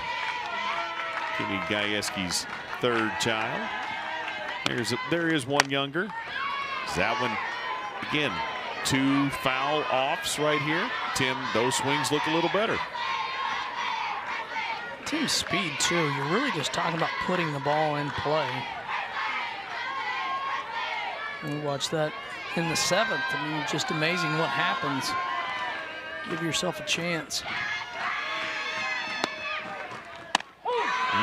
Fastball right down the heart of the plate. Jensen showing some emotion as she gets the strikeout, and we're going to 9. Because 7 and 8 weren't enough. We'll come back and continue with Big 12 softball on ESPN+. To the first extra inning home opener since 2012 when the Cowgirls defeated LSU 1-0. And I see a few yawns out there. I think they're loving the extra softball, but maybe they'd like to see the Cowgirls, or I'm sure the home team would like to see the Cowgirls finally finish this thing off. They're losing a little luster there in the Outlaws. Trying to get conditioned to the to the game. It's a long weekend, 5 more home games for the Cowgirls. So this would really set the tone for them, and it would do the same thing. What a road win this would be for Coach Ravel. Jesse Farrell, the catcher, and this entire Nebraska team, if they could find a way to beat the Oklahoma State Cowgirls. 16 in the country as that one's fouled back. Count even 1-1. This is all Ruby Malin at this point for the Cowgirls.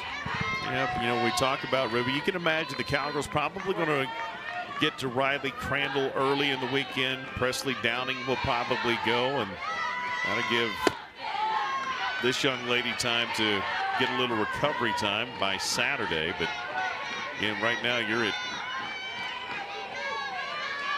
9 innings in and nobody throwing in the bullpen. Look at career highs for Malin. Innings pitched 8 2/3 back in 2024 against Oregon State. That is a great stat right there. And they're going to check that ball as it got ticked off the batter, and Farrell just making sure there weren't any scuffs on it.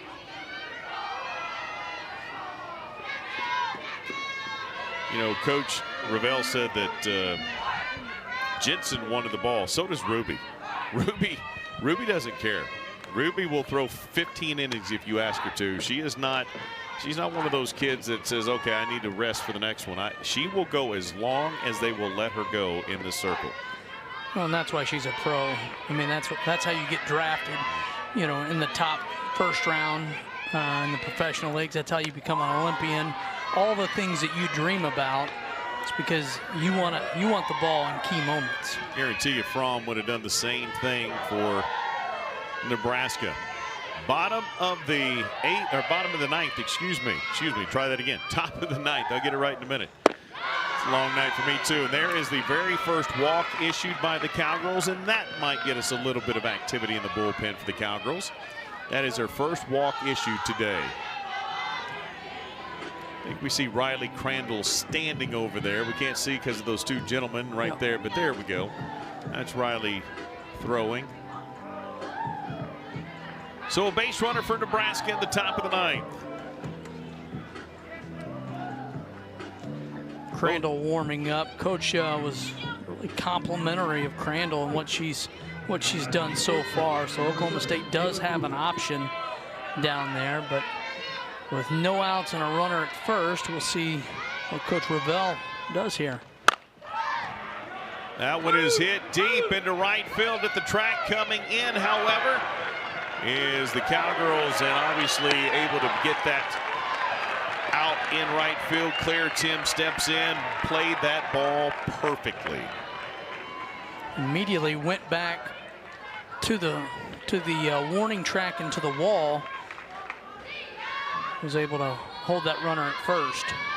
We were curious about Coach's record in extra inning games, team number 11, and his record's good. Yeah, 23-13 in extra inning affairs for Coach Gajewski. First pitch misses, and runner at first, 1 gone. And Carey will come out and we'll talk things over, and we may have a either just a chance to calm down, make sure everybody's good, because that's going to be the same question right there is, are you good? And the question is all answer going to be yes by Ruby. She's always going to say I'm good. To me, this moment says, you know, runner at second, maybe it's a different story, but right now with her at first, you got Jensen coming up. Another pitcher that hits for herself, which is, and it's pretty unique anymore. Kennedy obviously one down at Texas Tech that does that. I mean, there's a lot of pitchers that do. The one around here that everyone remembers, Samantha Schau. Jansen tried to put her team up by 2 right there. Big cut. Misses 1-1. With this move in the lineup, it looks like Jansen takes over in the 5 spot. Probably Fromm to the DP, I'm guessing. That one misses 2-1. Fromm, again, tons of talent, but a youngster.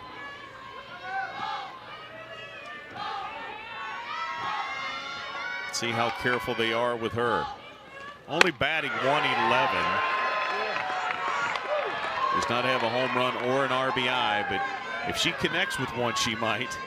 That ball would be going forever in the night sky as she is swinging with all of her might. 2-2.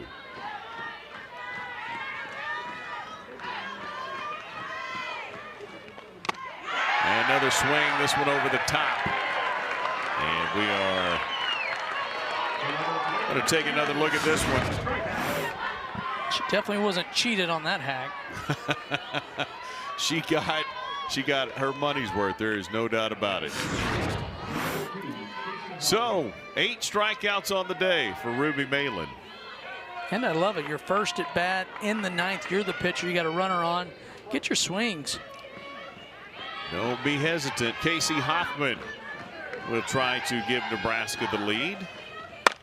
And she will at least keep them alive here in the top of the 9th. Not exactly the cleanest relay and throw back in, but as that's Tia Warsup in left, and runners now first and second with 2 gone. As we said earlier, nothing's ever going to be easy when you face a team as good as Oklahoma State or a team as good as Nebraska. Yeah, I love the hitting by Hoffman. Back control, the little shift with Jones up the middle, opposite field. Just a nice little swing. Puts it in left. It's 2 on.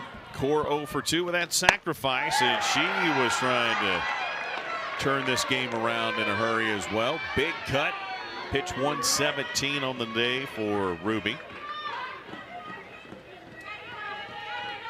Our next broadcast with the Cornhuskers will be Saturday at 2, and we will have a very special guest in the booth with us. Excited about that. I'm not going to reveal that just yet, but I promise you it's going to be a fun broadcast.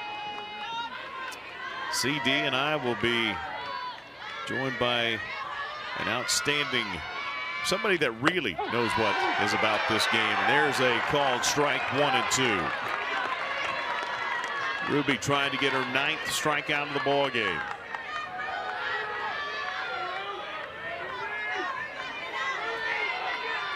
One, 2.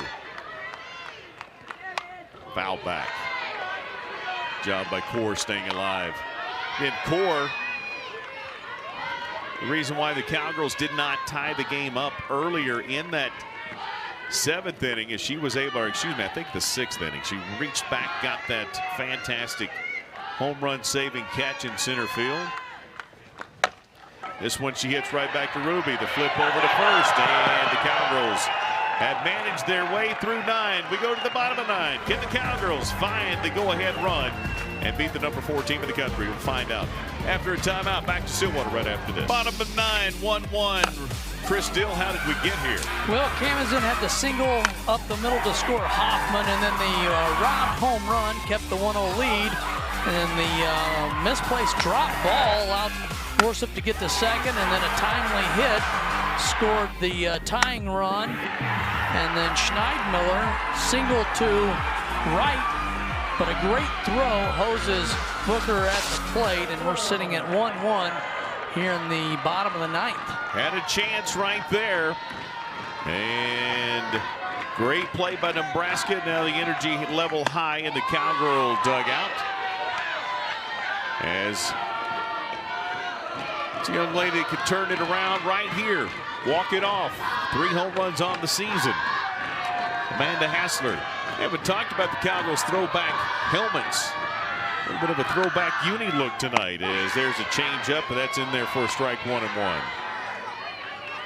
Like the helmets, and that's got that old script on it. That's good looking stuff right there. Jensen getting ready for a 20th pitch. Excuse me. Cowgirls have always had kind of the top of the line gear since Coach Gajewski's been here. We always talk about the history of the game at Oklahoma State and all the College World Series that they've been a part of. 3 different coaches have taken them to the College World Series. Sandy Fisher, obviously such an integral part of the foundation of this program, and Kenny Gajewski was not going to relent until he was able to bring her back into the fold, and that was so important to him, not to build something in Stillwater, but to build on the foundation that Sandy Fisher and now those teams had built on. And there's a good look at all of those Women's College World Series. He's got 5 numbers on that board, but it was so important for him to do that, and he's been so respectful of the past. Hassler, big cut and a strikeout. 1 gone in the 9th. That went up and high out of the zone. Tough to catch up with that pitch. Probably had home run. You keep that ball up in the zone, looking to drive one out of the yard, but tough to catch up with. You talk about Kenny Gajewski, 400 plus. He has 400 wins coming into this season. It's 11th year. I mean, Sandy Fisher obviously 900 wins, and Kenny Gajewski leaving his mark on this program with over 400. I love the graphic in left center in front of the Outlaws. Just says 900. Underneath it, it says Fisher. I've had several people ask me, what does that mean? Represents all the wins. And that post kind of in our way there, but there's a 9 on the other side of those zeros, and there's retired numbers, and there's, all of those things. But 900, that's the mark that Sandy Fisher had on this program. It's awesome. Oklahoma State has Michelle Smith on the national broadcast. There's a look at it there, and she is obviously a chance to represent this program all across the country. Still paying dividends, coming back, helping anytime Kenny G asks her for anything, and gotten to know Beth Moen. She and Beth and that crew do a great job on those broadcasts. But Kenny Gajewski he's become great friends with Smitty and Moens and that entire crew. Jessica Mendez. They're familiar with both of these teams, and Oklahoma State has built a great relationship with those guys, especially with the Clearwater Invitational. And Oklahoma State, one of the few teams that has gone down there every year since they started that tournament. Well, here's what's interesting too, and I don't know if a lot of people, they go, well, there's just a bunch of great teams in there, and you got to play everybody. So you're going to play 5 top 15 teams, just the way that works. But you go into that tournament and you say, I want to win 3 games, and I want 2 tough games. I want 1 tough game. I want 4 absolute wins. You can dictate to the coordinator of the tournament how tough you want your schedule. And Kenny Gajewski tells them every year, I don't care who I play, and I don't care when. So when they get to a problem in trying to schedule that, and it's okay, but this team didn't want to play a top 25 team, or this team said Oklahoma State's that team that can slide in anywhere, and that's why their schedule is absolutely so brutal. As there's another strikeout for Jensen, and she's coming in dealing right now and helping her team get out of a couple of bad opportunities here. Yeah, Jensen with the fresh arm and climbing the ladder on that. It's hard to catch up, especially as she's changing things out. Throws the rise ball about 40% of the time. 3 strikeouts on the day. Warsup showing bunt. She was the lone score on the board for Oklahoma State. They checked the swing. She did not go. 1-0 the count. A lot of people just always look at that Cowgirl schedule and go, well, that's what everybody does. Nebraska did. A couple of teams did, but not everybody does. RPI is not out yet from the NCAA, the official RPI, but when it is out and strength of schedule is weighed in there, Oklahoma State's going to be way up there, and Nebraska is going to be one step higher because their schedule has been one more step more brutal. Worship on a half-hearted swing there, almost a slap, step towards it, and then almost wanted to take her swing back.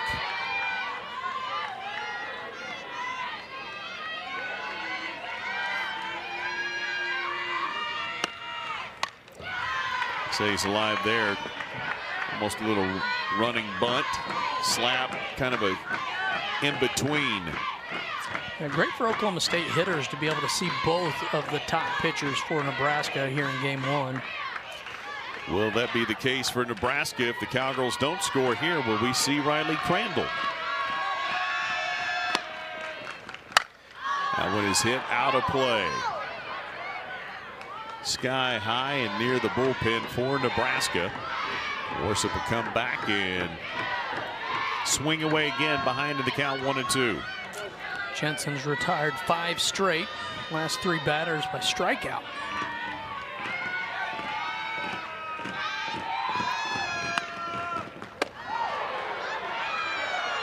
That one, I'm not even sure I would have swung at. That ball looked like it got out of her, came out of her hand, and kind of like what we saw with Fromm earlier, except the other direction, too high. Held on a little too long. There's one that Worship swings right over the top of. Jensen shows great emotion again. Their team is going to one more. Let's go to 10. Jensen, 1 strikeout. Jensen, 2 strikeouts. Jensen strikes out the side. It's 1-1 in Stillwater. Well, the scoreboard already using the new digital ability to tell us this is the 10th inning. There's plenty of space. Innings 1, 2, and 3 disappeared, but don't play 10 innings very often around here. No, the video board, the scoreboard is unbelievable, but yeah, not very many extra innings. But the last extra inning game for the Cowgirls back in March of 23, the Cowgirls went 11 with Baylor. Won that ball game, right? Yeah, 6-5. Yeah, 1-run game, and Cowgirls don't want to go 11 if they don't have to, but same thing for Bella Bacon and the Huskers. She'd love to get her team a go-ahead run and hold on for the victory. Either team that wins it looking for their 12th win of the season. The other team will have their 5th loss. Both teams 11-4 coming in, and there's strike 2 to Bacon. Ruby still in the circle. She continues to be the workhorse. That one is fouled back. Just, nope, didn't get out. Fans had a chance to catch that one. I think that young lady was frustrated she didn't pull it in.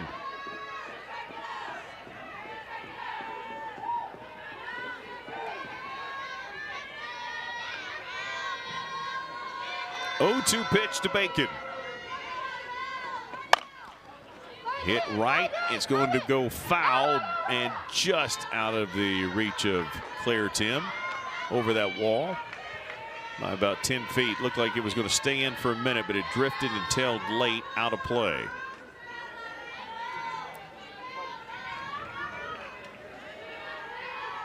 Bacon left a little fat on that swing.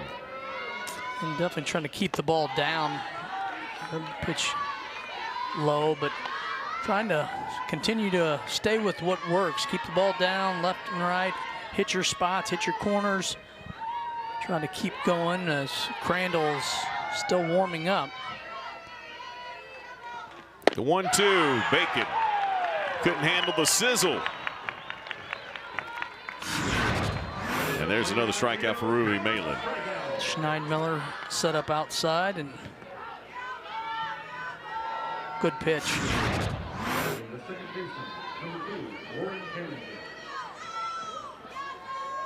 I've dropped about 4 sizzles with Bacon swing, and you haven't taken a bite out of any of them. I appreciate. You go into extras and you start getting a little crazy. Top of the 10th, Nebraska. Lauren Kamendsen. Pitch 129 coming up. That one off the plate, 2-0. Ruby has had maybe as good of control as I've seen her against a quality opponent, maybe in her entire time in Stillwater, Oklahoma. One walk issued, and she has been phenomenal. That was hit. Tim will come in immediately. You know, we have not talked a lot about, the video board, obviously, and how great it is, but it's casting a huge light right over the top of Tim. Don't know if that helps her see the ball off the bat better or not, but that's just different than it's ever been here in Cowgirl Stadium. That is one of the largest, if not the largest, scoreboard in the country. Yeah, especially if you're a veteran outfielder and not used to it. I'm sure Coach Gajewski and the team spent a lot of time trying to get adjusted to that. Jordy Fromm will turn the order over. She's 1 for 4 with a single. Had a couple of strikeouts against Ruby, and she starts behind the count here 0-1. I like this defensively for Oklahoma State. Before that last pitch and the fly out, you had Rosie Davis kind of come in and say something to Ruby, and then here we are, Schneidmiller going out and kind of giving support and picking up Ruby and just kind of refocusing. Well, and with 131 pitches, maybe a little breather in between a couple of pitches, and just not a bad idea either. I know obviously these young ladies are conditioned to do it, but that's a lot of pitches. And we talked about her career long was 8 2/3. I mean, she has passed anything that she's done in her career. She is well past that here. She's 2 full innings past that at 10 2/3. I guess 9 2/3, so 1 inning, and that one Rosie can't hang on to. And Fromm, we'll see if they give her a hit or an error, but that one gives Nebraska life here on the top of the 10th. Tough ball off the edge of the glove with Jones right behind, backed up, but that ball was so deep in the hole, if that would have got past Davis. Got the tip of the glove on it and then just kicked it over to herself. And more conversation with Coach Carey coming out, making sure everybody is good. But Fromm at second, 2 out. And just making sure she's okay, I'm sure. And I guarantee you again, the answer is yes. Fromm got the single. So a single for her. That is the 8th hit of the ball game. And again, I can't do math. 9 2/3, 1 full inning farther than she's ever pitched in her career. And she's staying in there.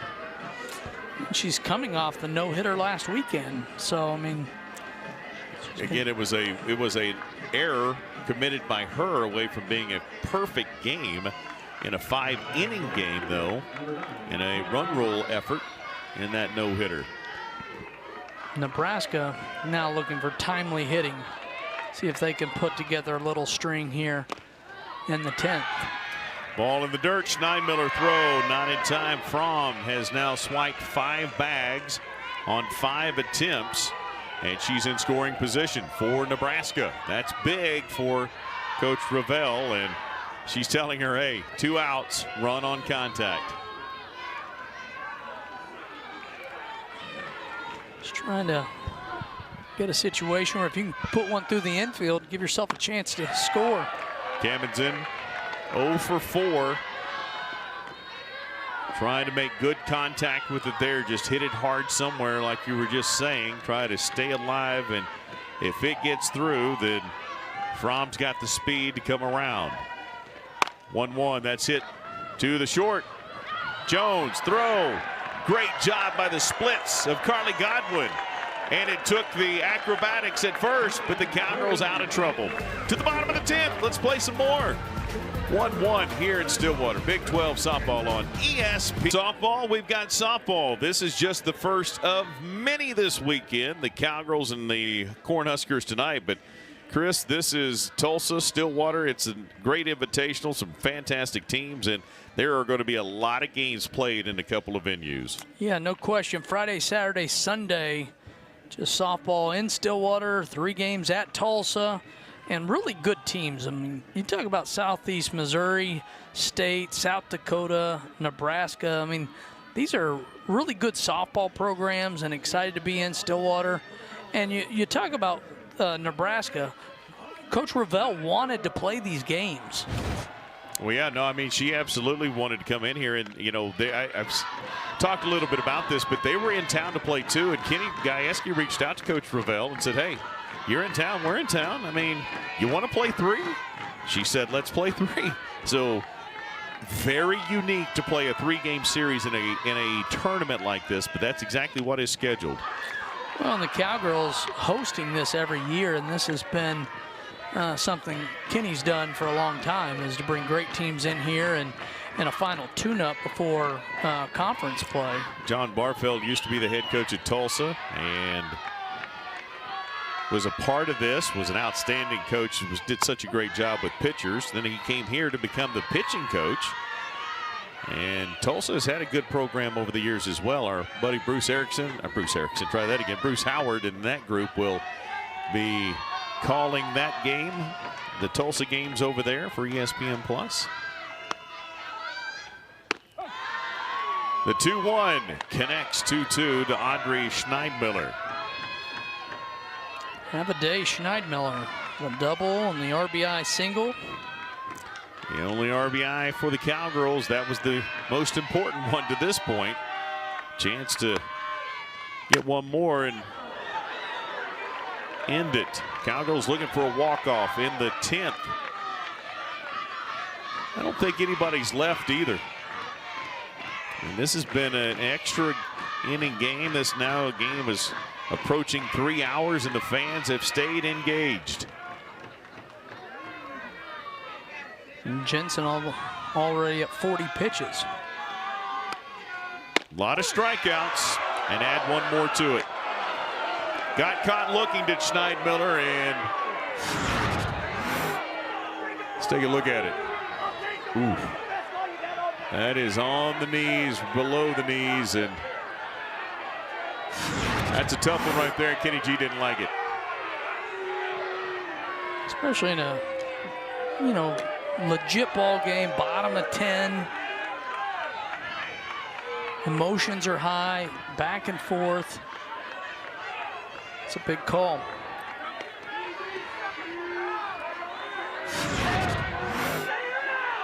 Looking at it from the front again, you can see how low it is. That ball is at the shin, and that would appear to me to be a little low, but close enough. When you got 2 strikes, maybe you should try to protect. That one is hit sharply foul by Jaden Jones. Farrell, the catcher, did some framework, pulling that back up. She's had a good day today. Jones actually had a hit her last time up in the 7th. That one inside off speed for strike 2. She smoked that ball to second. Came as in, went inner glove and out. Hit the ball hard.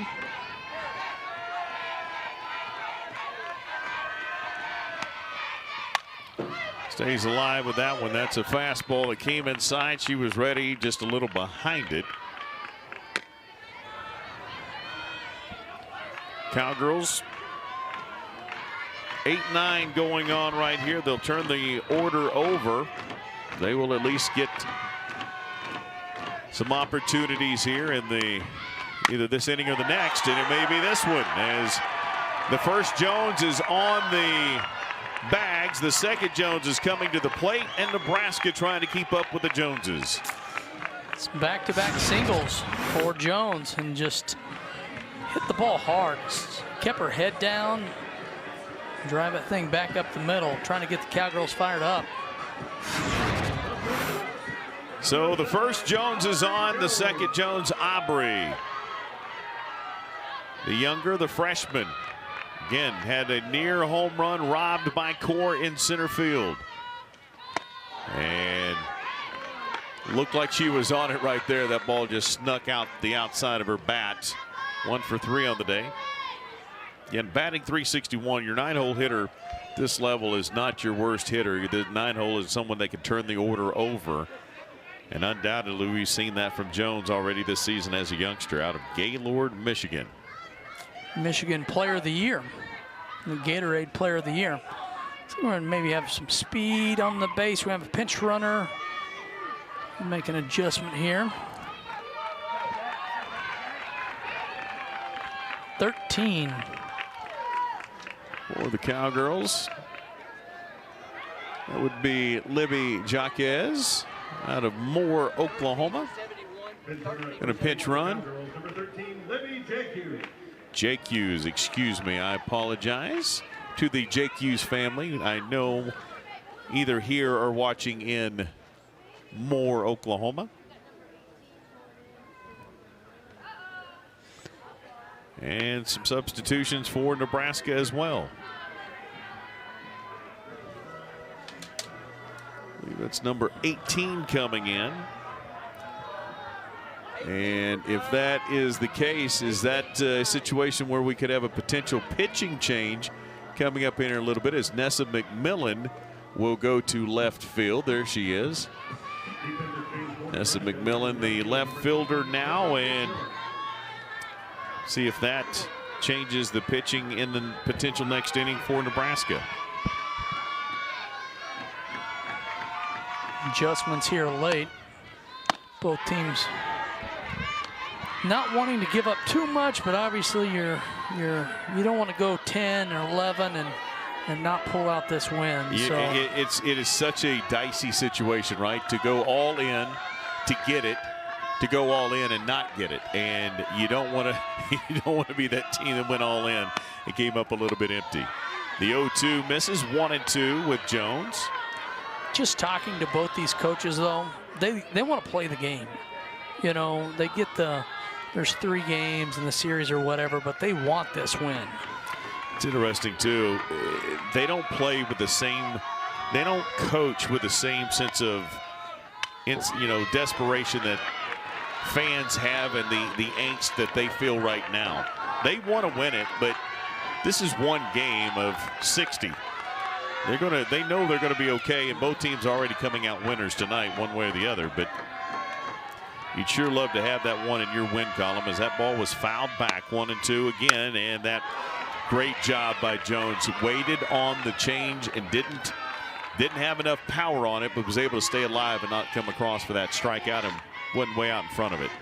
Well, she was way out in front of it, but she wasn't completely in front of it for the swing and a miss. Great discipline to stay at home. The focus. She steps back in.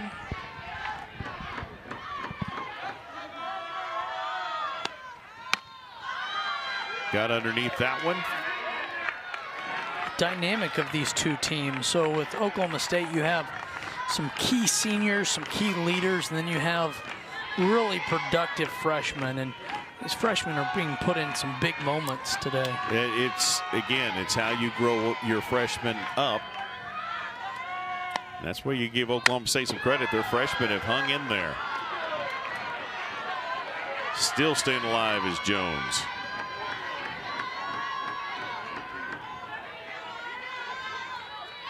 Talent, speed, production. All this freshman class really has a lot going for them for Coach Gajewski. Looking along down the road, Nebraska's going to have a tough Big Ten as Jones that time fooled and out front of that one for the strikeout. We'll take a look at that one here. Jensen just pulled back the string there. Hard to stay back, and what a long at bat. I mean, you're just battling and battling and battling against one of the best pitchers in the country, and then she pulls it back, and it's just hard to maintain a long at bat like that. Not sure you didn't say 40 pitches going into that, so about a 13 pitch count as Austin takes strike one. Another freshman with an opportunity. But Big Ten softball, good softball. So Nebraska's going to see some good teams, and this will help them down the road. Cowgirls still got Texas Tech and a lot of those Arizona State. A lot of those good teams across the country in the Big 12. And a game like this will only better prepare them for conference play.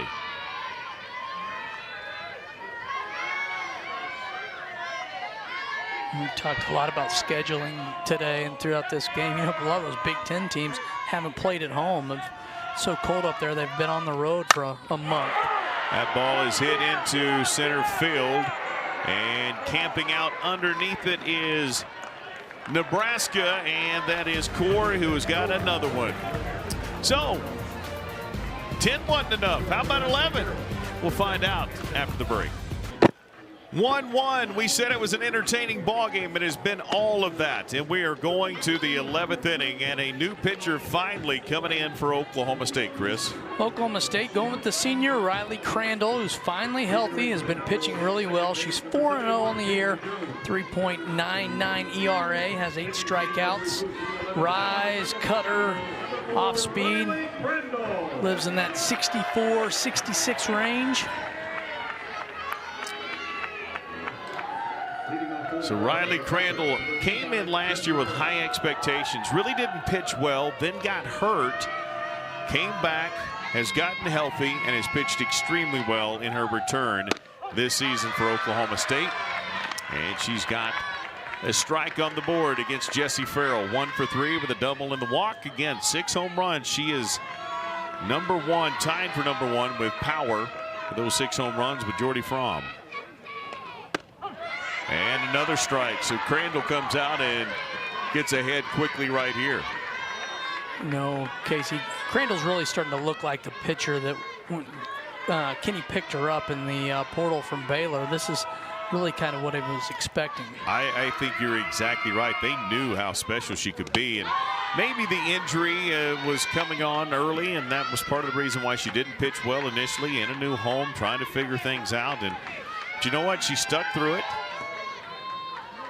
She and Ruby have bonded well and been able to help carry this team. And again, looking for that third pitcher, and I think Presley definitely can be that for them. If you look at Nebraska, I mean, they've got some pitching, right? They are solid in the circle. They've got their kids.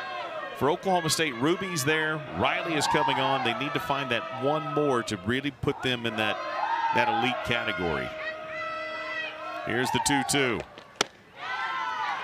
So 2 straight strikes followed by 3 straight balls, and Farrell's not chasing. It's a big pitch right here. You don't want to start with a walk. Yeah, walks kill you anytime, especially late. 3-2. Right at her, and Austin calls everybody off. Shallow center field.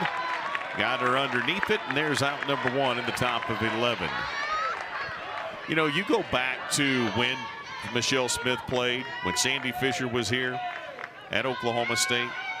There were a lot of 1-0 games, a lot of 2-1 games. The offense has come around the last 15 to 20 years. So to see a 1-1 game in the 11th tells you just how special the pitching has been. Well, the technology has advanced so much for the hitters. I mean, you look at the pitching machines, you can dial up anything you want on the pitching machines in the cage. The balls have changed. They can hit all day, every day without hurting their hands. They can do anything from a technology standpoint. They watch their swing, analyze the pitcher, all that. So I think technology has helped advance hitting more than anything in this game. And the other part is video. Now, obviously, pitchers can look at hitters. They know what they're capable of and not. But you can break down every pitcher from every angle to know where they throw. And the adjustments and the game planning now against pitchers is off the charts. Yeah, and doing the staffs have grown to a point where they can handle that. No doubt they can. As Cusack started out 0-2, just like the previous batter did for Nebraska. But there's a strike. Farrell went 0-2. The count went to 3-2. Then she popped it up. Cusack started out 0-2, now 1-2. Let's see if Riley can come after her. Nope, misses there, and the count goes to 2-2. There's also a million games online or on TV now, which has changed the game. You used to be lucky enough to catch an opponent here or there, but now you can go in on demand and pull up almost any game. Games like this one that will be archived and available for a long time. There's a swing and a miss. Count will stay 2-2.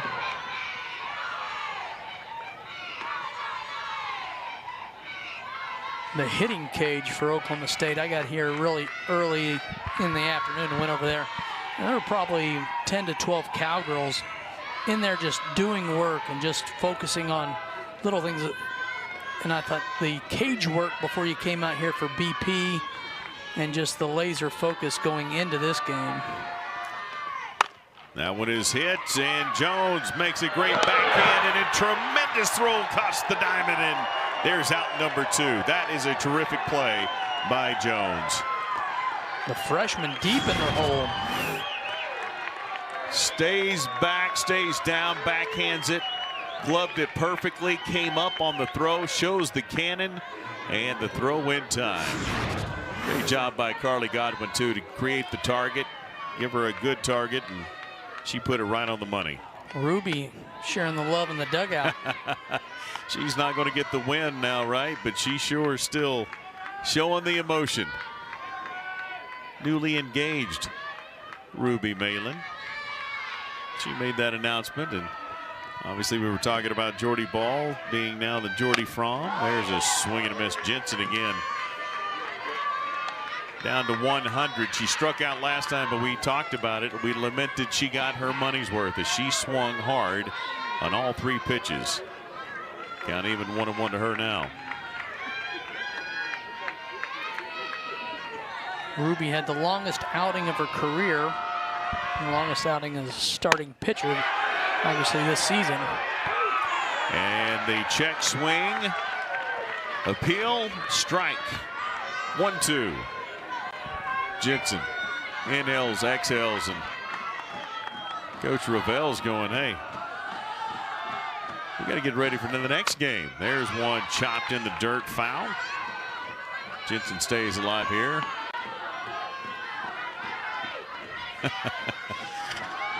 She was again, Coach Ravel was so much fun to talk to. As you said, just a great passion for the game, but more than that, more than passion for just her team, passion for softball, passion for her players. It's the one thing you hear about Kenny Gajewski is now the president of the National Fast Pitch Coaches Association. They want to move the game forward.